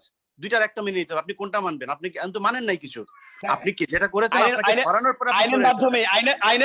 আইনের মাধ্যমে আমি সেটা আইনের কোনো ইস্যু সুরাহা হয় না করব। সেখানে। যদি আইনের মাধ্যমে হতো তাহলে কিন্তু আপনাকে প্রথমে পুলিশ জেলে নিত, গ্রেফতার করতো, আপনার বিরুদ্ধে ওয়ারেন্ট আসতো, তারপরে আপনি থানায় যেতেন, তারপরে জেলে যেতেন, জেলে যাওয়ার পরে কোর্টে যেতেন, কোর্টে আরে ভাই, যেয়ে আমি তো হাজির হতেন, আমি তো হাজির কোনো হওয়ার পরে অন্যায়, আপনাকে আমি তো বের কোনো করা হতো। এই অন্যায় করি আইনি নাই, প্রক্রিয়া ফলো, আমি তো কোনো অন্যায় করি নাই। তাহলে আপনাকে যেহেতু বের করা হয়েছে, তাহলে শেখ হাসিনাকে আপনার বয়কট করা উচিত। আপনি করবেন না? তাহলে দুটো একসাথে আমরা মানতে পারছি না। আমরা দুজনের একজনকে মনে করছি অপরাধ করেছে, হয় শেখ হাসিনা অপরাধ করেছে অথবা আপনি অপরাধ করেছেন, দুটার একটা। এবার আপনি কোনটা মানবেন সেটা আপনার পরের বক্তব্যে আপনি জবাব দেবেন। 2 নাম্বার হচ্ছে, আপনি আপনার যে ছাত্রলীগের কমিটি ছিল, আপনার ঠিক আগের কমিটির একজনকে আমরা দেখেছি, আমি নাম ধরে বলছি, সোহাগ সাহেবকে দেখেছি যে সুন্দর ব্যাগ টেক নিয়ে তারপরে নমিনেশন পেপার জমা দিতে এসেছে 2018 সালে নির্বাচনে। ছাত্রলীগের একজন নেতা ঢাকা বিশ্ববিদ্যালয় থেকে পড়াশোনা করে বের হয়েই, তার কোনো চাকরি নাই, ব্যবসা নাই, তিনি কিভাবে নমিনেশন পেপার কিনতে আসেন এবং নির্বাচনে যেতে যান? কারণ বাংলাদেশে এখন নির্বাচন করতে গেলে তার অন্তত 2-4 কোটি টাকার মালিক হতে হবে। সেটা লিকুইডিটি মানি থাকতে হবে। তো সেই লোক কিভাবে নির্বাচনে যায়? অর্থাৎ আমরা দেখছি, আমরা তো বাংলাদেশেরই মানুষ, তো আমরা তো জানি যে ছাত্রলীগের এখন ইনকাম ভালো, অতএব আপনি যদি আমাকে একটা পদ দেন আমি দেশে ফিরে আসতে রাজি আছি ভাই, আর কোনো কিছু দরকার নেই। 3 নাম্বার হচ্ছে যেটা বলতে চাই, আপনি সালাউদ্দিন কাদের চৌধুরীর কবর ভাঙার বিষয়ে ব্যাখ্যা দিয়েছেন। না, কবর ভাঙি নাই ভাই, কবর আপনি ভিডিওটা আবার দেখবেন। যেটা করেছেন, একটা প্লাস্টিকের সাইনবোর্ড ছিল, শহীদ লেখা দেওয়া হয়েছে। হ্যাঁ, আমি কিন্তু খুব মনোযোগ সহকারে আপনার বক্তব্য শুনছিলাম। আপনি আশা করছি শুনবেন এবং আমার কোনো ভুল থাকলে সেটা আপনার বক্তব্যের সময় আপনি প্রচার করবেন। বলেন। তো আপনি সেখানে যেটা করেছেন, আপনার 1 নাম্বার হচ্ছে যদি আপনার মনে হয় যে দেশের আইনের কোনো ব্যত্যয় ঘটেছে, আপনার একটা মামলা করা উচিত ছিল যে এই ট্রাইব্যুনালে ওনার রায় হয়েছে, রায় হওয়ার পরে ওনার ফাঁসি হয়েছে, উনি শহীদ দিতে পারেন না, কিন্তু সেটা আপনি করতে পারবেন না। কারণ হচ্ছে এই শহীদ কিন্তু কোনো রাষ্ট্রের সম্মাননা না। আমি আপনাকে একটু 30 সেকেন্ড একটা কথা বলছি যে এখানে রাব্বানী ভাই তো ছাত্রলীগের সাধারণ সম্পাদক ছিল। আমাকে যেই কেসে অভিযুক্ত করা হয়েছে, এখানে গোলাম রাব্বানী এই প্রোগ্রামে বলছেন যে ধর্ষণের অভিযোগে নাই, ধর্ষণের সহযোগিতা, অর্থাৎ ভিকটিমের যে অভিযোগ ছিল যে মেয়েটি আমার কাছে বিচার দিয়েছিল, আমি বিচার করি। আমার ব্যাখ্যা আমি দিয়েছি যে ফৌজদারি অপরাধের বিচার করা আমি কোনো অথরিটি না। প্রধানমন্ত্রীর deputy press secretary Ashraful Alam Khokon, আমি চ্যানেল আইয়ের 3য় মাত্রায় একটি প্রোগ্রামে গেছিলাম, তার ভেরিফাইড ফেসবুক অ্যাকাউন্ট থেকে লাইভে কমেন্টস করছেন যে নূর তো দর্শক, সেই প্রোগ্রামে কয় টাকা দিল। আমি এটা বলতে চাচ্ছি আপনাকে, যেখানে প্রধানমন্ত্রীর ডেপুটি প্রেস সেক্রেটারি তারাই আপনার ধরেন আইনের তোয়াক্কা না করে একজনকে অপরাধী বানিয়ে দিচ্ছেন। সুতরাং ছাত্রলীগ তো তাদেরকে এটা তার ব্যক্তিগত ব্যাপার, অনুসরণ করে, এটা তার ব্যক্তিগত ব্যাপার। আপনি একজনের সাথে আরেকজনকে মিলাবেন না। আমি কখনোই মানে ইন্টেনশনালি কখনোই বলি নাই যে আমার সাবেক বিবি ধর্ষক। সেখানে আপনি একজন আইনের ছাত্র, সে বিবাহিত লোক, সে কিভাবে ধর্ষক হবে? আইনের মাধ্যমে যাওয়া, যদি তারা কোনো আইন ভঙ্গ করে থাকে তাহলে আইনের মাধ্যমে যাওয়া। ভাই আপনি কন্টিনিউ করবেন, কিন্তু মাসুদ কামাল ভাই কিছু একটা বলতে চাচ্ছিলেন, অনেকক্ষণ ধরে চেষ্টা করছেন, আপনার মাধ্যমে আপনাকেই বলতে চাচ্ছিলেন হয়তো। জি মাসুদ ভাই প্লিজ। না আমার আপনি নতুন করে বলার কিছু নেই। আমার কাছে মনে হচ্ছে কি, দেখেন প্রায় 2 ঘন্টা হয়ে গেল, তাই না? 2 ঘন্টা ধরে এখন যে আলোচনা চলছে, আমি যেটা বলি, বিশেষ করে আপনার নূর এবং ইয়ের সঙ্গে, এই রব্বানির সঙ্গে এইভাবে যদি আপনার মনে করেন ও বললো আমি বললাম, ও বললো আমি বললাম, এভাবে বললে কিন্তু আপনার সারা চলবে। হ্যাঁ, তো সারা চালানোর মতো ওনাদের এনার্জি আছে। আমি তো বুড়া মানুষ ভাই, আমার আপনি আরেকটু বসেন, আপনি বুড়া অবশ্যই না, আপনি এত বুড়া হন না। আচ্ছা, আমার মনে হয় মাসুদ কামাল ভাই শেষ করুক, ইলিয়াস ভাইয়ের পরে মাসুদ কামাল ভাই শেষ ফিনিশিং দেখ, ভালো হবে। সিনিয়র থেকে সিনিয়র কবরের ফলক আপনি সরাতে গিয়েছেন, সেটা আইনের মাধ্যমে যাওয়া উচিত ছিল। আপনি মামলা করতে পারতেন, তারপরে কোর্ট যদি মনে করে সেখানে তারা লোক পাঠিয়ে তারপর সেটা সরাতে পারতো, সেটা আপনি করেন নাই। 2 নাম্বার অপরাধ যেটা করেছেন সেটা হচ্ছে তাদের পরিবার, সে কিভাবে মারা গেছে সেটা তাদের ব্যাপার, সেটা মানে রাষ্ট্র সেটার বিচার করেছে, সেই বিচার নিয়ে প্রশ্ন আছে, সেই প্রশ্নে যাচ্ছি না। কিন্তু তারা মনে করছে যে তার বাবা বা তার স্বামী সে যে রাজাকার, এটা নিয়ে আপনার কোনো প্রশ্ন আছে? সে যে অশিক্ষিত রাজাকার, এটা অবশ্যই আছে। সে কোথাও বলেন নাই কখনো সে যে রাজাকার, অবশ্যই আছে। সে কখনোই বলতে হবে কেন? আপনি বলছেন চট্টগ্রাম ভাই জানে, কিন্তু যে আদালত থেকে সুখরঞ্জন বালিকে তুলে নিয়ে ইন্ডিয়াতে পাঠিয়ে দেওয়া হয়, সেই ট্রাইব্যুনাল নিয়ে আমাদের সমস্যা আছে। অতএব আমরা এই বর্তমানের এই আইন মানি না। আমি ব্যক্তিগতভাবে এই আইন আমি মানি নাই। এই ট্রাইব্যুনাল নিয়ে যথেষ্ট স্কাইপ কেলেঙ্কারি থেকে শুরু করে এগুলো ওপেন সিক্রেট, এগুলো কোনো কিছু তো গোপন নাই রাব্বানী ভাই, মানে গোপন না তো, আপনি নিজেও জানেন ভাই। স্কাইপ 30 বছর 40 বছর আগের কেস আপনি এখন যে করা সৎসাহস করেছেন, সেখানে আপনার মানে সবকিছু পারফেক্ট হবে এভাবে আপনি কিভাবে বুঝতে পারলেন যে 40 বছর আগের কেস জাস্টিস ডিনাইড?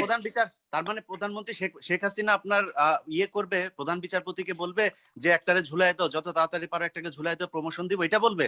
এটা স্কাইপ কেলেঙ্কারিতে বের হয়েছে এইসব কথাবার্তাগুলো। অতএব এটা নিয়ে তো ভাই বিতর্ক আপনারা তৈরি করেছেন, আমরা করি না। অতএব এই ট্রাইব্যুনালে যে বিচার হয়েছে সে বিচার আমি মানি না। আর শহীদ, আচ্ছা যাই হোক ইলিয়াস ভাই, আমি এই ছোট বিষয়টা আমি কনক্লুড করছি।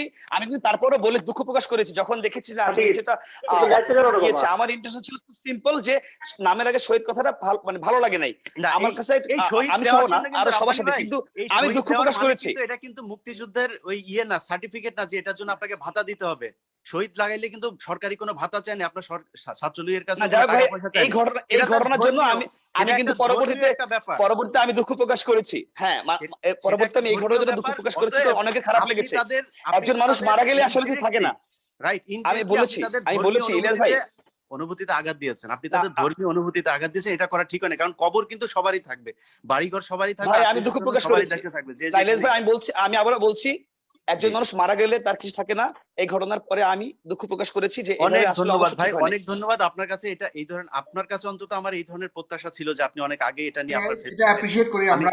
হ্যাঁ জি, এই যে আপনার কাছে এটা আমরা অন্তত আশা করি নাই। এটা অন্য ছাত্রলীগের কারো কাছে, লেখক ভট্টাচার্যের কাছে আশা করতে পারি, কিন্তু না, আপনার কাছে আশা করতে পারি আমরা নাই। যখন গিয়ে ভাই আমি যখন গিয়েছিলাম এবং তখন এটা ক্ষমা হোটেলটা চেয়েছেন, প্রায় এটাই 400 হলো ছেলে বড় মিলে মহত্ব। সবাই মিলে ক্ষমা বলেছি। চেয়েছেন, দ্যাটস গ্রেট। ইলিয়াস ভাই বলবেন। জি, তো এখন এইসব যদি বাদ দেওয়া হয়, আপনি এককভাবে তো ছাত্রলীগকে রিপ্রেজেন্ট করেন না। ছাত্রলীগের যে চরিত্র সেটা আমরা জাহাঙ্গীরনগরে আজকে যে আপনার যে ঘটনা, আমি সেই ভাই ঘটনা চেষ্টা ছাড়াও করছি পজিটিভ দিকে দেওয়ার জন্য চেষ্টা রাইট করেছি। রাইট রাইট কিন্তু সেটা আমরা দেখছি না। দেশের সার্বিকভাবে ছাত্রলীগ পজিটিভ দিকে যাচ্ছে। আপনি যেটা চাচ্ছেন সেটা হচ্ছে না, বরং আপনাকে সরিয়ে দেওয়া হয়েছে। আপনি তো চাঁদাবাজির বিরুদ্ধে কথা বলতে গিয়েছিলেন আপনার অভিমত অনুযায়ী, অতএব আপনাকে কিন্তু রাখা হয়নি, আপনাকে না, সরিয়ে এখন আমার তাদেরকে আনা অনুযায়ী না, হয়েছে। আপনি তো জানেনই, সেটা তো আমি ওপেনলি দিয়েছি। হ্যাঁ মিসি রাইট ম্যাডামের দুর্নীতির সব তথ্য আমি ওপেন দিয়েছি, বা রাইট চারবার আমি আপলোড করেছি রাইট ভাই ফেসবুকে। আপনার কাছে আসবো আমি, মানে ইলিয়াস ভাই শেষ করলে 1 মিনিট করে সবাই আবার একটু বলার সুযোগ পাবেন। জি, এরপরে অনুষ্ঠান শেষ করবো। জি, এটাই হচ্ছে বেসিক্যালি, এটাই হচ্ছে ছাত্রলীগের চরিত্র। আমরা যেটা দেখছি, হাতুড়ি চাপাতি থেকে শুরু করে অনেক ঘটনা ঘটছে, অথচ শিবিরের মেসেজ যাওয়া হচ্ছে, শিবিরের লোকজন যেখানে থাকছে সেখানে কোরআন হাদিসের বই পাওয়া হচ্ছে। সেই কোরআন হাদিসের বইকে বলা হচ্ছে জঙ্গি ভাই ফরম শিবির জামাতি। নিয়ে আসলে বললেন না ইলিয়াস ভাই, না, শিবির নিয়ে একবারে অবশ্যই বলতে হবে। আপনি ব্রাশ সারা ফায়ার বাংলাদেশে করে আপনি ভাই 8 জনকে ভাই মেরে ভাই ফেলছেন, আপনি আপনার তো এটা নিশ্চয়ই মনে আছে। ভাই আপনি মানুষ মানে একজন ছাত্রকে মেরে ম্যান হলে ফেলে রাখছে। তো মারিন কাটিং এর ইতিহাস কিন্তু শিবির শুরু করেছে। এই রক কাটা বলেন বা আদার্স যাই বলেন, চট্টগ্রাম বিশ্ববিদ্যালয়ে আমি 2006 সালে পরীক্ষা দিতে গিয়েছি, তাদের ত্রাস দেখেছি। আমি কেন রাব্বানি সেরা ভাই, জিন্স পরেছি রাব্বানি এজন্য ভাই, প্লিজ আমাকে নিয়ে র‍্যাগ দিয়েছে। আমারে ভাই প্লিজ ইতিহাস নিয়ে চট্টগ্রাম টেনেন বিশ্ব না। ভাই ইতিহাস নিয়ে টানলে কিন্তু আমি সোজা দৌড় দিয়ে আমাকে কিন্তু 73 যাব। আমার ইতিহাস নিয়ে টান দিলে 73 যাব। যে সময় শিবির আসেও না, এই দেশে আওয়ামী লীগ ছাড়া কোনো আমি দলই নিজে ছিল না। সোজা 73 শিবিরের যাব। র‍্যাগিং এর শিকার আমি অতএব হয়েছি 2006 সালে মারামারি চট্টগ্রাম অবশ্যই বিশ্ববিদ্যালয়ের হয়েছে। সামানত হলে। ভাই আমি অস্বীকার করি না তো, শিবির র্যাগিং করে না, আমি অস্বীকার করি না। শিবির রক কেটেছে, এটাও আমি স্বীকার করছি। কিন্তু শিবির রক কেটেছে, শিবির কয়জন মানুষকে মেরেছে, শিবির কোথায় একটা টেন্ডারবাজির একটা মামলা দেখাবেন, শিবিরের বিরুদ্ধে একটা ধর্ষণের মামলা দেখাবেন। আমি কাউকে সাপোর্ট করছি না, আমি কাউকে না, মানে অপোজ এই করার ক্ষেত্রে এই ক্ষেত্রে আমি বলবো না। আমি শিবিরের কথা বলছি না, যে ওই রাইট। ছাড়া ওরা ধর্মীয় অতএব এক্সট্রিমিজম প্র্যাকটিস করে, এই কিন্তু এই জাহাঙ্গীরনগরে যে কিন্তু আপনার টেন্ডারবাজি নিয়ে আমি কখনো পালন করা দেখি নাই। হয়েছে। এই মানে জাহাঙ্গীরনগরে টেন্ডারবাজির কথা সেঞ্চুরি কিন্তু পালন ভাই, করা হয়েছে। আপনি সেটাকে টেন্ডারবাজির সাপোর্ট এসব করেন? রাজনীতি, ছাত্র রাজনীতিতে ঢুকিয়েছে এই আপনার জিয়াউর রহমান। এটা তো আপনি অস্বীকার করবেন না হতে ভাই। পারে, হতে পারে, হতে হতে পারে। পারে কেন? আপনি ইতিহাস জানেন না? না না, আমি শুনি নাই জিয়াউর রহমান ছাত্রলীগে ছাত্র রাজনীতিতে এই টেন্ডারবাজি ঢুকিয়েছে, এটা আমি শুনি নাই। আমি জানি না। আমি কোন, আপনি যদি রেফারেন্স দিতে পারেন, আপনি একটা বই দেন, একটা বইয়ের নাম বলেন, আমি ওই বইটা পড়বো। আমি দিব আমি আপনাকে দিব। জি প্লিজ, অবশ্যই দিবেন। এরপরে হচ্ছে ঠিক আছে। আপনার জাহাঙ্গীরনগরে যে ঘটনা হচ্ছে, জাহাঙ্গীরনগরে ধর্ষণের সেঞ্চুরি পালন হয়েছে, এটা কি মিথ্যা কথা ভাই? এটা আপনি জানেন, এটা আপনাদের এটা নিয়ে এটা নিয়ে একটা অতএব লেখা আপনাকে দিব। এটা কোনো এখন দালিলিক প্রমাণ সব নাই। মিলিয়ে এটা নিয়ে একটা পুরো এখন লেখা আপনাকে দিব। ভাই ঠিক আছে। এই সব মিলিয়ে আমি এখন ছাত্রলীগের যে অবস্থা দেখছি ভাই, এটা আসলে কোনো ভদ্র মানুষ এদের সাথে এই মুহূর্তে অন্তত সম্পৃক্ত থাকতে পারে না, কারণ ইমেজটা এখন যেই জায়গায় এসে পৌঁছেছে। কারণ আমি মনে করি যাদের বাবা মা ধরুন ছাত্রলীগ, কিন্তু কেউ কলেজ হাই ছাত্র স্কুল দলের ইমেজ আছে ভাই। ভাই প্রতিটা ছাত্র কথা দলের ইমেজ আছে কোনো? প্রতিটা করলে তো ভাই সমস্যা হবে। আমি কথা বলতে পারি। ইলিয়াস সাহেব শেষ করুক। হ্যাঁ, শেষ করুক, এরপরে বলবেন আপনি। জি, তো কোনো বাবা মা কেউ কিন্তু হাই স্কুল কলেজ পর্যন্ত কিন্তু কেউ ছাত্রলীগ করে না। ছাত্রলীগ করে কোথায়? বিশ্ববিদ্যালয়ে এসে, যখন তার বাবা মা জানে না যে তারা ছাত্রলীগ করছে। কিন্তু আমি বিশ্বাস করি কোনো বাবা মা যদি জানে যে তার সন্তান ছাত্রলীগ করে, আমি মনে করি না সেটা মানে সে কখনো করতে দিবে। এইটা কেউ এই ধরনের, মানে এটা তো ছাত্রলীগ আপনি কি সাজেস্ট করেন, কি করবে? ছাত্রলীগ তো কোনো নাম না, এটা এখন গালির নাম ভাই। আপনি আপনি আপনি রাব্বানি ভাই, আপনি এখন আপনার চেয়ারে বসে হয়তো কথা বলছেন, কিন্তু আপনি একজন সাধারণ মানুষকে দিয়ে সাধারণ মানুষের যে অনুভূতি সেটা একটু শুনুন। তারা কি মনে করে, আপনাদের পারসেপশনটা কোথায় গিয়ে দাঁড়িয়েছে, এটা আপনি একটু নিজে মনে করুন। আমি এটা নিয়ে আর কোনো কথা বলতে চাই না। আর নুরু ভাইয়ের একটা এই কথা করোনার বলতে সময় চাই। ছাত্রলীগের চেয়ে বেশি ভালো কাজ কেউ করেছে? ছাত্রলীগের অর্ধেক কাজ কেউ করেছে এই পুরো করোনা কালে?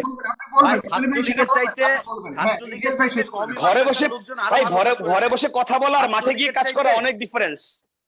ছাত্রলীগের চেয়ে এরকম রিস্ক নিয়ে অনেক বেশি ভালো কাজ আচ্ছা, করেছে। এভাবে কাউন্টার রিকাউন্টার চললে প্রোগ্রাম বোধহয় আজকে শেষ হবে না। একটু কাউন্টার রিকাউন্টার না করে শেষের দিকে যাই আমরা। এই কমি যাক ভাই, মাদ্রাসার আমি একটু শেষ কথা বলি। এগুলো ভাই, চলবে, সবার সমস্যা আছে ভাই। আসেন আমরা একসঙ্গে পজিটিভ কাজ করি। রাব্বানি ভাই, ইলিয়াস ভাই আসেন, ভালো কাজ করি আমরা। হ্যাঁ, দ্যাটস গ্রেট। রাব্বানি ভাই, ইলিয়াস ভাই শেষ করুক, এরপর আপনার কাছে আসছি। 1 মিনিট করে আপনার কাছে শুনবো। আপনি রাব্বানি ভাই এখানেও কিন্তু আপনারা পরিচয় দিচ্ছেন, এরকম করলে তো হবে না। আমরা তো আপনার কথার মাঝখানে এরকম করি নাই ভাই। আমি শেষ করে দিচ্ছি, তারপরে আমার সময় দেওয়ার দরকার নাই ভাই আপনি ঢালাভাবে ছাত্রলীগকে যেভাবে বাস দিতেছেন, আর আপনি এটা পক্ষপাত মতো কথা বলতেছেন। পাশাপাশি আপনি আপনি ভালো কাজ করছেন সেটাও তো বলছেন।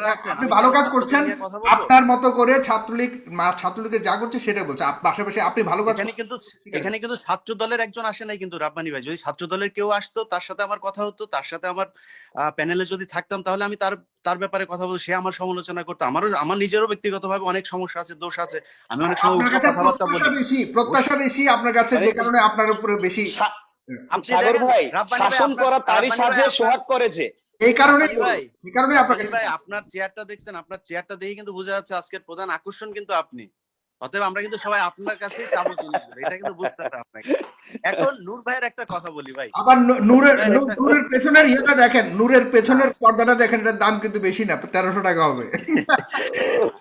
নূর ভাইয়ের একটা কথা বলি। নূর ভাই বলেছেন যেটা নিয়ে সবচেয়ে আওয়ামী লীগ এখন ব্যবসাটা করে, যে মুক্তিযুদ্ধের মানে নেতৃত্ব দেয়া দল হচ্ছে গিয়ে আওয়ামী লীগ।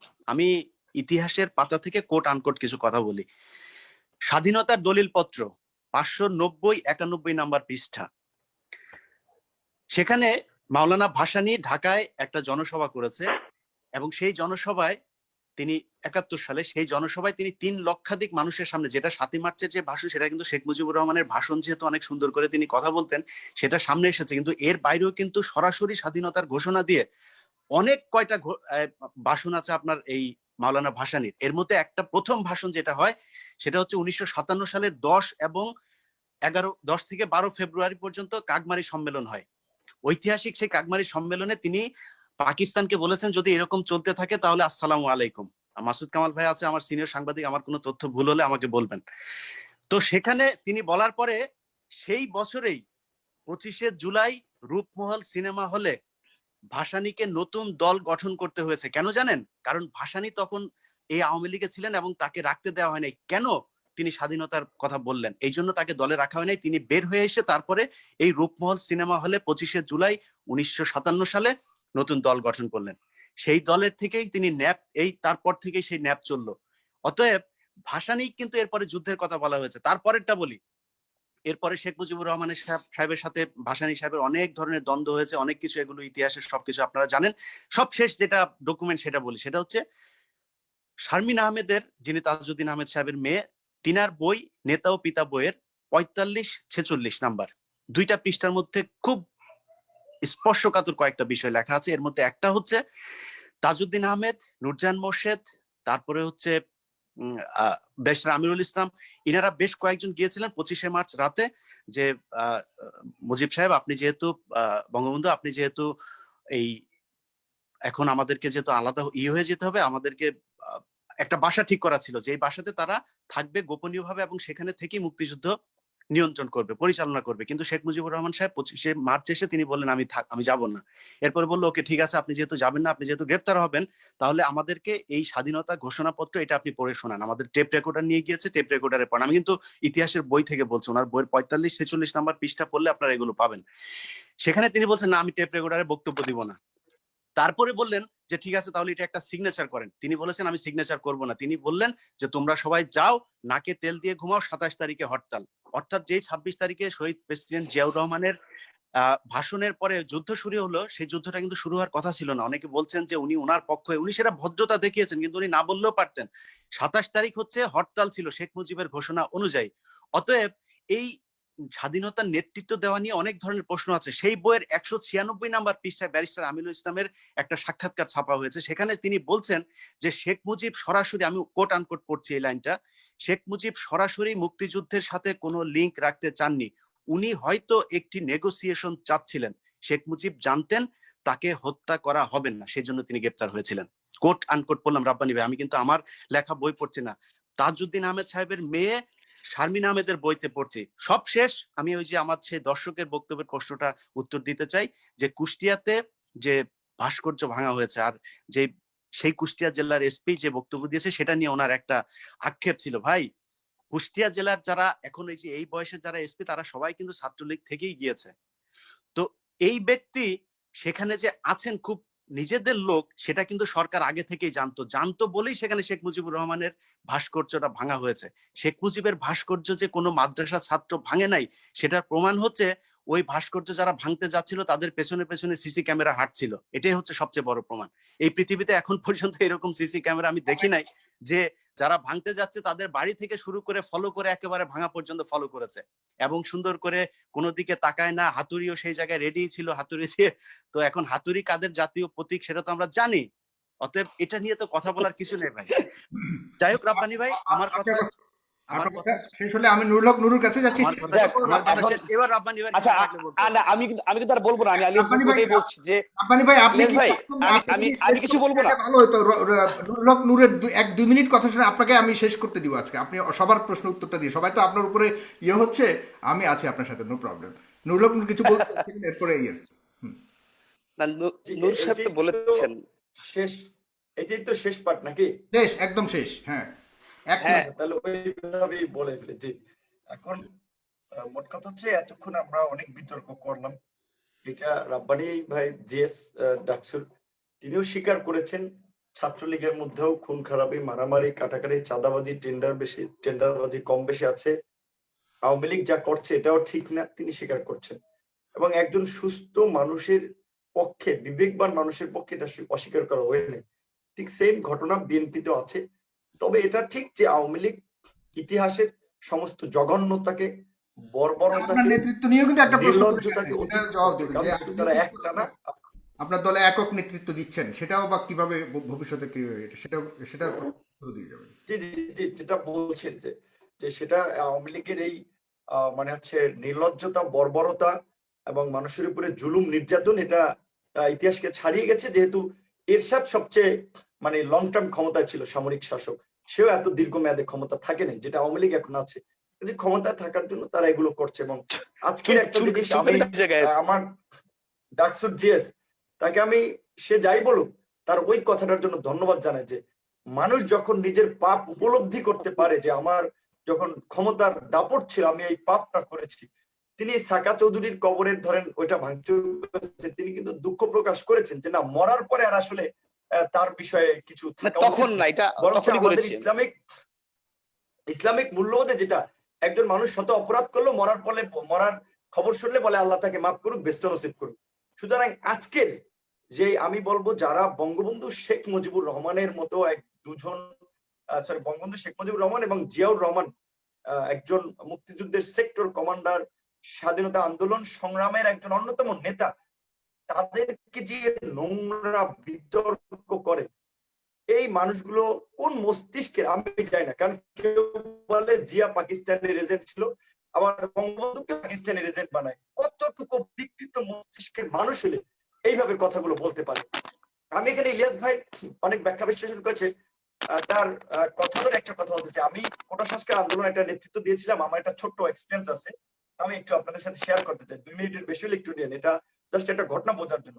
যে আমরা যখন সচিবালয়ে গেলাম, কাদের সাহেব ফোন দিল আমাদেরকে আলোচনার জন্য, তখন অনেকে বললো না ওখানে যাওয়া যাবে না, ওখানে যে তোমাদেরকে হুমকি দামকি দিবে, তারপরে আন্দোলনই হবে না, তার চেয়ে তোমরা বলো আজকেই প্রজ্ঞাপন জারি করতে হবে।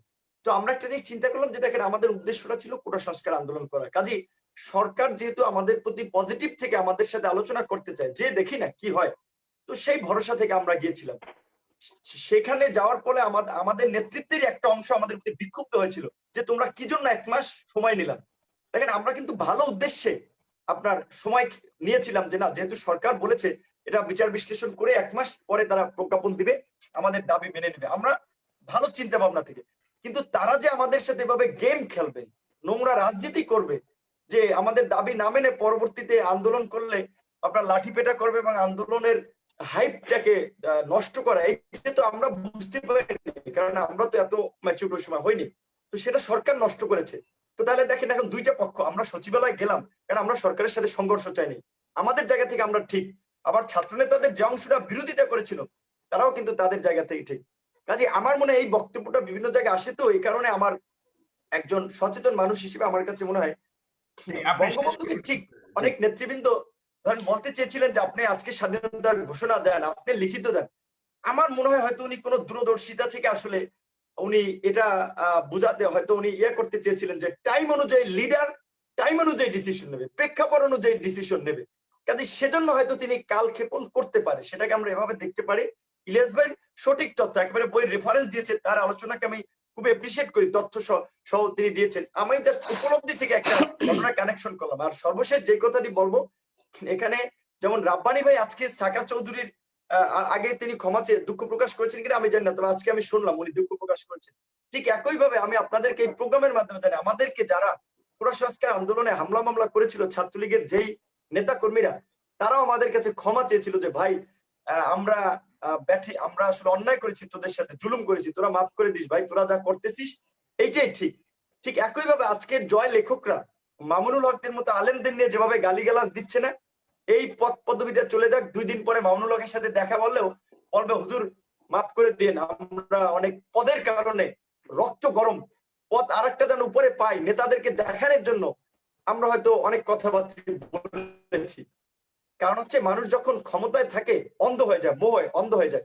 যেমন যেই বর্তমান প্রধানমন্ত্রী শেখ হাসিনা ধরেন এক সময় আপনার এই তত্ত্বাবধায়ক সরকার ব্যবস্থার জন্য আন্দোলন করলো, আপনি শেষ করতে হবে অনেক। মানে আমাদের জন্য কি দুর্ভাগ্য। আচ্ছা আমি শেষ করছি যে শেষ করছি, রাব্বানী ভাই আপনি বলবেন। ইতিহাসের কি নির্মম ঘটনা। খুব বাকপটু ছেলে তো, মানে বলতে ভালোবাসে আর কি। খোঁচায় তত্ত্বাবধায়ক সরকার ব্যবস্থা দূর করে দিল। কাজে আজকের যারা আওয়ামী লীগ আছে তারা ভাবছে যে আমরা বোধহয় এটা করে পার পেয়ে যাবো, কিন্তু তাদের মধ্যে আবার আতঙ্ক আছে। যেমন তুফাইল আহমেদ সাহেব একবার বলেছিলেন যে আওয়ামী লীগ ক্ষমতা পট পরিবর্তন হলে পরের দিন 5 লাখ মানুষ লাশ পড়বে। ওবায়দুল কাদের সাহেব বলেছিলেন ওই চট্টগ্রামের মরহুম মেয়র এবিএম মহিউদ্দিন সাহেব এবং আপনার নাসির সাহেবের একটা সমাবেশে যে এই যে টাকা করছেন, টাকা পয়সা কামাচ্ছেন, দল ক্ষমতায় না থাকলে কিন্তু টাকা পয়সা নিয়ে পালাতে পারবে না। কাজেই তারা গায়ের জোরে রাষ্ট্র ক্ষমতায় থাকতে চাচ্ছে, তাদের মধ্যে একটা আতঙ্ক আছে। এখন এই জায়গা থেকে আমি বলবো যে মারামারি, কাটাকাটি, ধাওয়া পাল্টা ধাওয়া, ক্ষমতা দখল, সংঘাত, সহিংসতা, রাজনীতি অনেক হয়েছে। আসেন মুক্তিযুদ্ধের 50 বছরের এই বিজয়ের সুবর্ণ জয়ন্তীতে আমি আমার জায়গা থেকে, রাব্বানির জায়গা থেকে, আপনি সাংবাদিক আপনার জায়গা থেকে, মাকসুদ কমবার জায়গা থেকে, ইলিয়াস ভাই জায়গা থেকে আমাদের একটাই শপথ যে বাংলাদেশকে একটা গণতান্ত্রিক রাষ্ট্র বানাবো এবং এই দেশের গণতন্ত্রকে প্রাতিষ্ঠানিক রূপ দেওয়ার জন্য যেই সমস্ত বিষয়গুলো প্রয়োজন, যেমন আমাদের একটা স্বাধীন ও নিরপেক্ষ বিচার বিভাগ গঠন করতে হবে, নির্বাচনকালীন সরকারের একটা স্থায়ী সমাধান দরকার যেটা ভারতে রয়েছে। ঠিক এই মৌলিক দাবিগুলোতে ছাত্রলীগ, ছাত্রদল, জামাত, শিবির, জাতীয় পার্টি, বাম ডান সবার তো বিরোধ থাকার কথা না। কাজে এই একটা দাবিতে আমরা ঐক্যবদ্ধ এবং এই স্বৈরতন্ত্রের অবসান দলের প্রধান কে হবে আপনার থেকে কিছু শুরু করতে শুনেন না সাগর ভাই, আমার ওই কথাটা মনে পড়লো যে এই যে এরকম গণতন্ত্র কথা বলছে তখন আপনি শেষ করেন, আমার কথা শেষ করতে দেন, আপনার কথায় মন খুলে বলেন, আমি আর বলবো এক সেকেন্ড, তুমি তো আমাকে গালি দিলো যাবেন, আমি শেষ করছি। যেটা সাগর ভাই এই অনুষ্ঠান আপনারা শেষ করছেন ভাই, আমার দলে এখনই শেষ করে দিচ্ছি। রাব্বানী ভাইয়ের কথা শুনে শেষ করব। আর দর্শক আপনারা অবশ্যই আপনাদের টাইমলাইন শেয়ার করুন এবং শেষ করছি। সাগর ভাই আমার কথা শেষ করছি। আপনি যেটা জানতে চেয়েছেন, আমি ছাত্র অধিকার পরিষদ করি, সেই অধিকার পরিষদের আমি 3 নাম্বার যুগ্ম আহ্বায়ক ছিল হাসান আল মামুন, 1 নাম্বার যুগ্ম আহ্বায়ক রাশেদ খান, 2 নাম্বার যুগ্ম আহ্বায়ক ছিলেন ফারুক হাসান, আমি কিন্তু 3 নাম্বার যুগ্ম আহ্বায়ক। আমি আমার যোগ্যতা, লিডারশিপ, দক্ষতা, আমি ডাকসুর ভিপি হওয়ার পরে আমার একটা অন্যরকম পরিচিত হয়েছে। ঠিক দল গঠন এখন আমাকে মানুষ কথাবার্তা ভালো বলতে পারি, এই কারণে মানুষ একটু চেনে জানে বেশি, মিডিয়াতে আসি। কিন্তু দলের প্রধান, সংগঠনের লিডার কিন্তু আমি না। আমার যুব অধিকার পরিষদের নেতা আছে, তিনি আমারও সিনিয়র, ঢাকা বিশ্ববিদ্যালয়ের গণিতে 2005-6 সেশনের 4-5 সেশনের সম্ভবত 7-8 সেশনের মাস্টার্স সেশনের ছাত্র ছিলেন। কাজে এই প্ল্যাটফর্ম গুলো কিন্তু স্বাধীনভাবে পরিচালিত হচ্ছে এবং রাজনৈতিক দল গঠন হয় নাই। সুতরাং গঠন হলে ধন্যবাদ নুরুল হক। ঠিক আছে, আমরা রাব্বানী আপনি বলবেন। এই সাগর ভাই, হ্যাঁ আমি ওইটাই বললাম যে অভিযোগটা কথা বলছে সেটা তো আসলে মানে নূর সাহেবের নিজের লোকই বলেছে, আমরা বাইরের কথা তো বলি নাই। তো এটা নিয়ে আমি কথা বলবো না। আর তিনি কোটা আন্দোলনের কথা বলে অনেক কথা বললেন। কোটা আন্দোলনে তো আর নূর সাহেবকে নিজে তিনি আবেগ থেকে যান নাই, তিনি গেলে তো অবশ্যই একটা বিসিএস দিতেন, তিনি একটা সরকারি পরীক্ষা দিতেন, যার জন্য তো কষ্ট করলেন। তাকে পাঠানো হয়েছিল ওই সময় ছাত্র লীগেরই একটা অংশ সম্মেলন পেছানোর জন্য, তাকে প্রথমে 12,000 টাকা দিয়ে নূর সাহেবকে পাঠিয়েছিলেন আন্দোলনের একটা দখল নেয়ার জন্য, যেমন করে ইমরানের সরকারকে গণজাগরণ মঞ্চে পাঠানো হয়েছিল। শেষ সময় এসে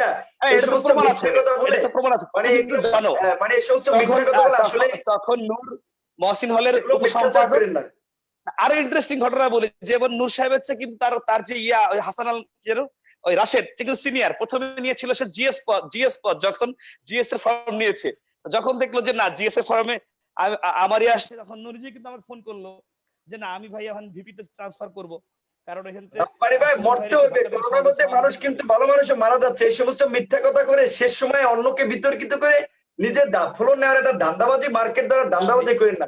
আপনার একটা পচা মাল, এটা সবাই জানে। কাজে যতই ঘষাবাজি করেন মার্কেটে খাবে না। নিজের কথা নিজে ভুলে যাও না। তুমি ফোন করছিলা, এনিওয়েজ এগুলো নিয়ে কথা বলবো না সাহেব। তুমি এই জন্যই ছাত্রলীগ থেকে আপনারে আউট করছে, ঠিক আছে? এই জন্যই ছাত্রলীগ এখন দাওয়া দেয়, যেখানে যান ছাত্রলীগ এখন দাওয়া দেয় এই সমস্ত কথাবার্তা আচার-আচরণের কারণেই। সত্য কথা বললে হাজী সাহেবের মুখ খারাপ, এটা সবাই বুঝে।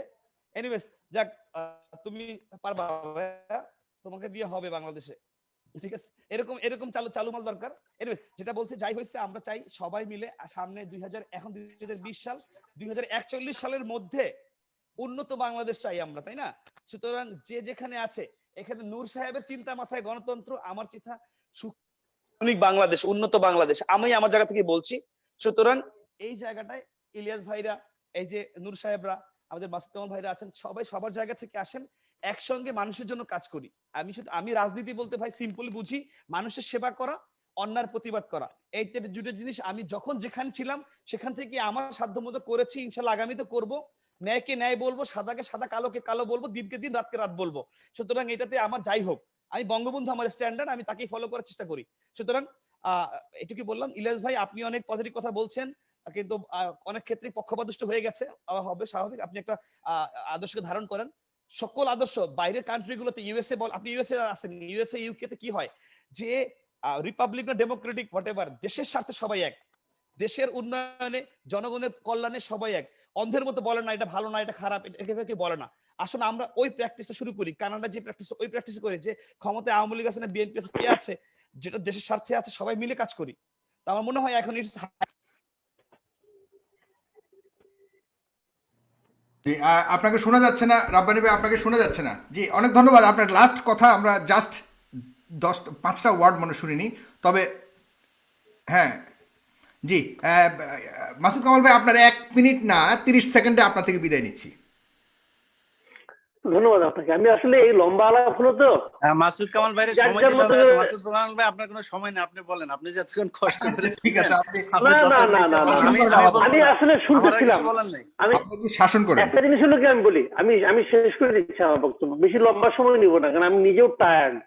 আর বেশি বললেও কিন্তু কোনো লাভ নেই। এই কারণে কে কত বেশি সময় বললো তার উপরে কিন্তু তার কথার গুরুত্বটা নির্ভর করে না। এটা 1 নম্বর কথা।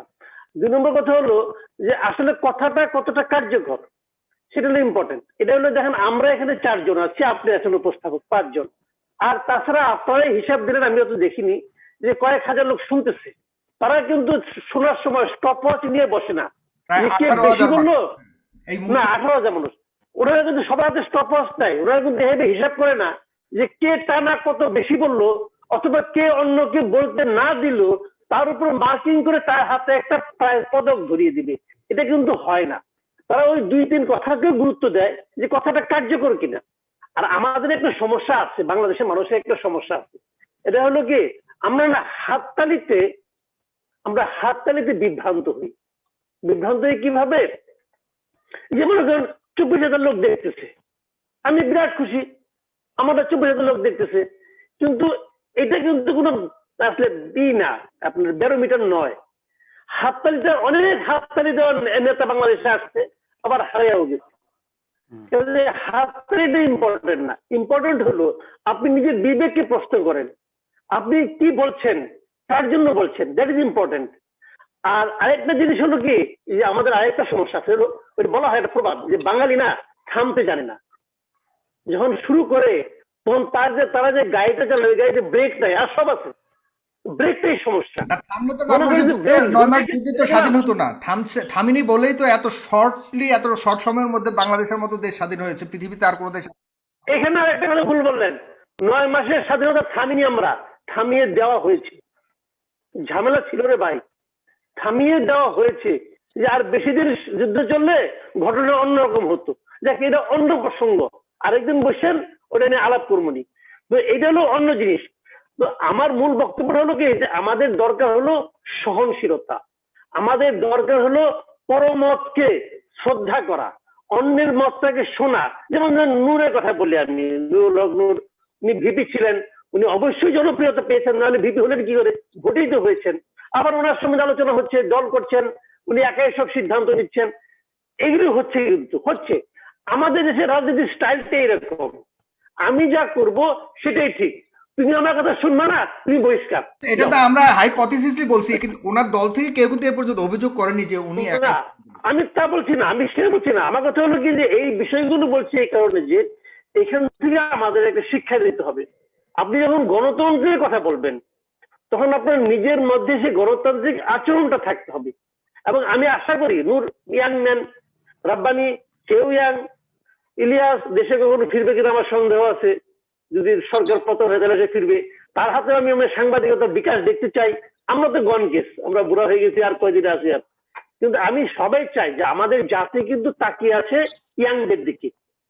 আমি অবশ্যই বলবো যে আলোচনা করেন, সমালোচনা করেন, নেতৃবৃন্দের ভুল ধরেন, সবার ভুল ধরে আপনারা পিউরিফাইড হন, এবং আপনারা এই ইয়াংদের উপর আমরা তাকিয়ে আছি যে ওনাদের কাছ থেকে আমরা একটা নতুন কিছু পাবো বলে। সবাইকে রিকোয়েস্ট, পরমতকে শ্রদ্ধা করতে শিখুন, তাহলে হয়তো আমরা কিছু পাবো, কিন্তু আমরা পাচ্ছি না এখন। এটাই দুর্ভাগ্য আমাদের। আমাদের যে বর্তমানে যে সমস্ত নেতৃত্ব আছেন তাদের কাছ থেকে আমি এটাই দেখতেছি। যেমন একটু আগে নূর রব্বানি একটা কথা বললেন যে পরমত এটা দেখেন, এত বড় একটা দুর্যোগের মধ্যে আমরা গেলাম। আমি শেষ কথা শেষ করি, এই যে করোনাটা হলো, এত বড় একটা দুর্যোগ হলো, তো পুরো জিনিসটা আওয়ামী লীগ ক্রেডিট দিচ্ছে, আমরা সমাধান করছি। আপনাদের উচিত ছিল একটা সর্বদলীয় সবাইকে নিয়ে একটা কমিটি করা, যে একটা জাতীয় দুর্যোগ আসেন কি করা যায়, সবাইকে ইনভলভ করা। ইনভলভ তো করলেন না, চেষ্টাও করলেন না। কেন? কেন একা একা সব করবেন? একা একা সব করা যায়? সবাইকে নিয়ে করতে হয়, তাই না? সবাইকে নিয়ে করলে তো জাতি বেড়ে ওঠে। এই জাতিটা তো আওয়ামী জাতি না, এই জাতিটা বিএনপির জাতি না, এটা বাঙালি জাতি। হ্যাঁ, বাংলাদেশকে আমরা সবাইকে নিয়ে অগ্রসর হতে হবে। যতক্ষণ পর্যন্ত সবাইকে না নিয়ে অগ্রসর হতে পারবেন, ততক্ষণ পর্যন্ত আমাদের উন্নতির কোনো আশা নেই ভাই। জি, অনেক অনেক অনেক ধন্যবাদ জনাব মাসুদ কামাল। এবং আমরা যা দেখলাম আজকে, অনেক আশার বাণী আমরা শুনেছি। আমি কখনো দেখিনি এতটুকু আশার বাণী, কোনো সময় কখনো রাজনৈতিক দল থেকে কখনো শুনিনি। যেমন রাব্বানি সাহেব বলেছেন ইলিয়াস সাহেবকে যে আপনি দেশে আসুন, আপনার সব নিরাপত্তা আমি দিব। তার মানে তার যে একটা এই আহ্বানটা আমি পজিটিভলি নিতে চাই। নুরুল হক নূর সাহেব বলেছেন আসেন, আপনি ভালোভাবে ইয়ে করলে আমার দলেও যোগদান করতে পারবেন। উনি হয়তো আসবেন না আসবেন কি। এরপরে গোলাম রাব্বানি সাহেব বলেছেন সবাই একসাথে আসুন, পজিটিভ বাংলাদেশ গড়তে চাই। এই যে ইয়াংদের কাছ থেকে আসার যে একটা, আপনি বললেন, আমি তো ইয়াং, আমি তো আপনার মতো মোটামুটি, আপনি ইয়াং কিন্তু আপনার জায়গা। তবে এই যে একটা আশার, এই যে একটা আহ্বানের শুরু হয়েছে, যেটা উনি আজকে শুরু ক্ষমা চেয়েছেন, এই যে ক্ষমা চাওয়ার যে একটা লক্ষণ, এটা একটা মহত্বের শুরু। আমরা যে আপনি যেভাবে আশা করেছেন, সবাই একটা না একটা জায়গায় এসে আসলে রিয়ালাইজ করতে হয় এটা। এই সময়ে আমরা ওনাদের কাছ থেকেই চাই, গোলাম রাব্বানি এবং নুরুল হক নূর বিশেষ করে এখানে রাজনীতি করছেন, আমরা বাকিরা রাজনীতি করি না এখানে যারা আছি, আমরা আপনাদের কাছ থেকে সত্যিকার অর্থেই একটা পজিটিভ বাংলাদেশ আশা করি। এবং সেটা নুরুল হক নূর যেভাবে শুরু করেছেন, আমরা চাই আপনি সবাইকে আহ্বান করুন, আওয়ামী লীগকেও আহ্বান করুন, সবাইকে আহ্বান করুন, একটা নতুন দিগন্তের শুরু হোক। বা আওয়ামী লীগ আহ্বান করলে, বিএনপি আহ্বান করলে আপনারা যান। আর কত, স্বাধীনতার 50 বছরে একটি নতুন বাংলাদেশে নতুন সূর্যোদয় দেখতে চাই, যেটা গোলাম রাব্বানি আহ্বান করেছে, আমরা সবাই চাই। আর গোলাম রাব্বানি আপনাকে বারবার কিন্তু প্রবাসীদের নিয়ে কথা বলছেন, এই প্রবাসীর টাকায় কিন্তু বাংলাদেশ চলছে। আপনাকে মনে করতে হবে প্রবাস থেকে যারাই কথা বলে তাদের কথার গুরুত্ব দিতে হবে আপনাকে, মাস্ট। কারণ হলো ওইখানে যারা কথা বলে প্রবাস থেকে, তাদের কথাকে গুরুত্ব না দেওয়াটা কিন্তু কোনোভাবেই মানা যায় না। আপনার কাছ থেকে আশা করি না। আপনি বলেছেন কয়েকবার যে প্রবাসে বসে তো আর করা বললেই হয়ে যায় না। প্রবাসে বসে যারা কথা বলছে তাদের অবশ্যই আপনার সম্মান দিতে হবে, কারণ প্রবাসীদের টাকা বাংলাদেশ চলে। আজকে এ পর্যন্তই। দর্শক, আপনারা এই পর্যন্ত দীর্ঘক্ষণ অনুষ্ঠানটা দেখেছেন। আমার অনুষ্ঠান যদি ভালো লেগে থাকে, আগামী অনুষ্ঠান দেখার জন্য আমাদের এই পেজ। কিন্তু আমার শেষ কথা বলতে দেন নাই কিন্তু। আপনি বলবেন আর আমার কিন্তু শেষ কথা বলেন। আমার কাছে তো বলা দরকার ছিল যে ভাই আপনারা দিলাম না, এটা তো বলবেন আপনি। আমার শেষ মিনিট আমি পাইনি। আচ্ছা, ও আপনাকে দেইনি সত্যি না, আপনার থেকে শেষ করে। জি, আমার শেষ কথা, মানে কারণ এতক্ষণ আমি রাব্বানি ভাইকে যা বললাম, রাব্বানি ভাই কিন্তু আমার উপরে হয়তো ক্ষোভ থাকতে পারে, কিন্তু আমি ওনাকে সব শেষ কিছু কথা বলতে চাই। যে প্রথমেই অবশ্যই ধন্যবাদ দিতে চাই যে রাব্বানি ভাইয়ের মধ্যে যে এই বিবেকটা যে মানে জেগেছে, যে উনি যে কবরে গিয়ে যেই ঘটনাটাই ঘটেছে সেটা করে নাই। কারণ কি জানেন, এই মৃত মানুষকে নিয়ে না রাজনীতি বন্ধ করতে হবে। কারণ আজকে আপনি জিয়াউর রহমানকে নিয়ে করছেন না, এই ইতিহাসে অনেক কিছু আছে। আপনারা যে খালি বলেন না আমি শেখ মুজিবের আদর্শ, আমি জিয়াউর রহমানের আদর্শ, আমি তার আদর্শ, এই আদর্শের মানুষগুলো শেষ দিন যখন মারা গেছে তার আগের নামাজটাও পড়ে নাই। আপনি গ্যারান্টি দিতে পারবেন সে আগের দিন ঈশা নামাজ পড়েছিল, তার আগের দিন মাগরিব নামাজ পড়েছিল? আপনি একজন মুসলমান হিসেবে আপনার আদর্শ হওয়ার কথা কি? আপনি সেই আদর্শ না হয়ে তারপরে এই আদর্শে যাচ্ছেন, যান, কোনো সমস্যা নেই। কিন্তু আপনার কি বলে, সাথে থাকলেই আপনি ওই যে নুরু ভাই বললো যে সঙ্গী, আর সাথে না থাকলেই জঙ্গি, এই জিনিসগুলো থেকে সরে আসতে হবে। আমরা কথা বলছি এই জন্য আমরা রাজাকার হয়ে গেছি। লাইভের মধ্যে আমার দর্শক আপনার কমেন্ট করছিল যে তুই তো রাজাকার। তো আমি বলেছি যে ভাই ঠিক আছে আমি রাজাকার, আমার বাপ রাজাকার ছিল, যা আমার বাপ রাজাকার, তুই মনে কর যে তোদের মানে রাজাকারদের কাজ কি ছিল সেই কথাটাই বলেছি যে তোদের মাদেরকে ওই পাকিস্তান ক্যাম্পে নিয়ে যেত, সেখানেই তোদের হয়েছে। এখন কথা আপনাকে একটা স্বীকার করতে হবে, যদি আপনি আমাকে রাজাকার মনে করেন, আমি রাজাকার, তাহলে আমি কি করেছি ৭১-এ? তাহলে ৭১-এ আমি যেটা করেছি যে আমি তাহলে মানুষের ওই যে রাজাকাররা যেটা করেছে তাদের মাদেরকে দিয়ে এসেছি, তাহলে তাদের ঘরে হয়েছে কারা? তাদের ঘরে হয়েছে আজকে যারা মুক্তিযুদ্ধের সপক্ষের শক্তি তারা। মানে একটা মানেন, হয় আপনারা রাজাকার হন, নাহলে আমাদের রাজাকার হইতে দেন। আর তারপরেও যদি মনে করেন যে না তর্কের খাতিরে আমাকে রাজাকার বানাবেন, আমি খারাপ মানুষ, তো আমরা রাজাকার হইতে না, সমস্যা নেই। কারণ এই রাব্বানী ভাই বললেন দেশের কথা বলতে না করলেন, তো দেশের কথা বললাম না, আমেরিকার কথাই বলি। আমেরিকায় একজন রাজাকারের সন্তানের সাথে আমার পরিচয় আছে, একজন মুক্তিযুদ্ধের সপক্ষের শক্তির ছেলেকে দেখি। একজন হচ্ছে নাসিমের ছেলে, আরেকজন হচ্ছে নিজামী সাহেবের ছেলে। তো নিজামী সাহেবের ছেলে এখানে বিশ্ববিদ্যালয়ের একজন প্রফেসর, আর আর নাসিম সাহেবের ছেলে কে জানেন? তিনি এখানে চুরি করে এনে তারপরে ঘর বাড়ি বানিয়েছেন, এটা সবাই জানে এখানে। অতএব এই রাজাকার আর মুক্তিযুদ্ধ, এই দুইটার মধ্যে আজকের যে ব্যারিকেড সেটা, অতএব এইসব জায়গাগুলো এই সব বাদ দিয়ে দেশের সার্বভৌমত্ব নিয়ে কথা বলতে চাই। রাব্বানী ভাইকে বলতে চাই, রাব্বানী ভাই আমি আজকে যদি কথা বলি আপনাদের ছাত্রলীগের লোকজন মনে করবে যে আমি বোধহয় রাজাকার, আমি স্বাধীনতা বিরোধী, আমার কথা কেউ শুনবে না।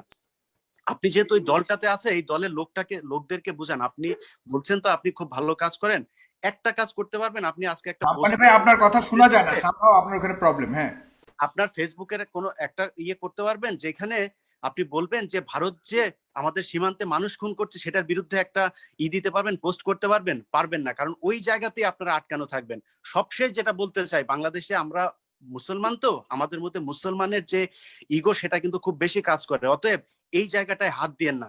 আমি সবশেষ ছোট্ট ২ লাইনের একটা চিঠি পড়ি। আপনার সাতক্ষীরাতে যে জেলা ম্যাজিস্ট্রেটের কার্যালয় থেকে যে একটা দেওয়া হয়েছে, সেখানে বলা হয়েছে যে একাদশ জাতীয় সংসদের ধর্ম বিষয়ক মন্ত্রণালয় সম্পর্কিত স্থায়ী কমিটির ৬ষ্ঠ বৈঠকের কার্যবিবরণীর ১২ সিদ্ধান্ত সুপারিশ বাস্তবায়ন প্রসঙ্গে সেখানে সূত্র বলা হচ্ছে বিভাগীয় কমিশনার খুলনা মহোদয়ের স্মারক নম্বর উপযুক্ত বিষয়ে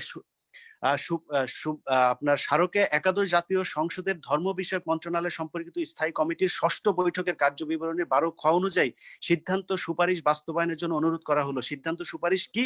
সেটা হচ্ছে দেশের বিভিন্ন স্থানে অনুষ্ঠিত ওয়াজ মাহফিলে লাউড স্পিকার ব্যবহারে যে জনদুর্ভোগ সৃষ্টি করা হচ্ছে তার বিরুদ্ধে প্রয়োজনীয় ব্যবস্থা গ্রহণ করা। সেখানে সিগনেচার করেছে কে? ইন্দ্রজিৎ সাহা।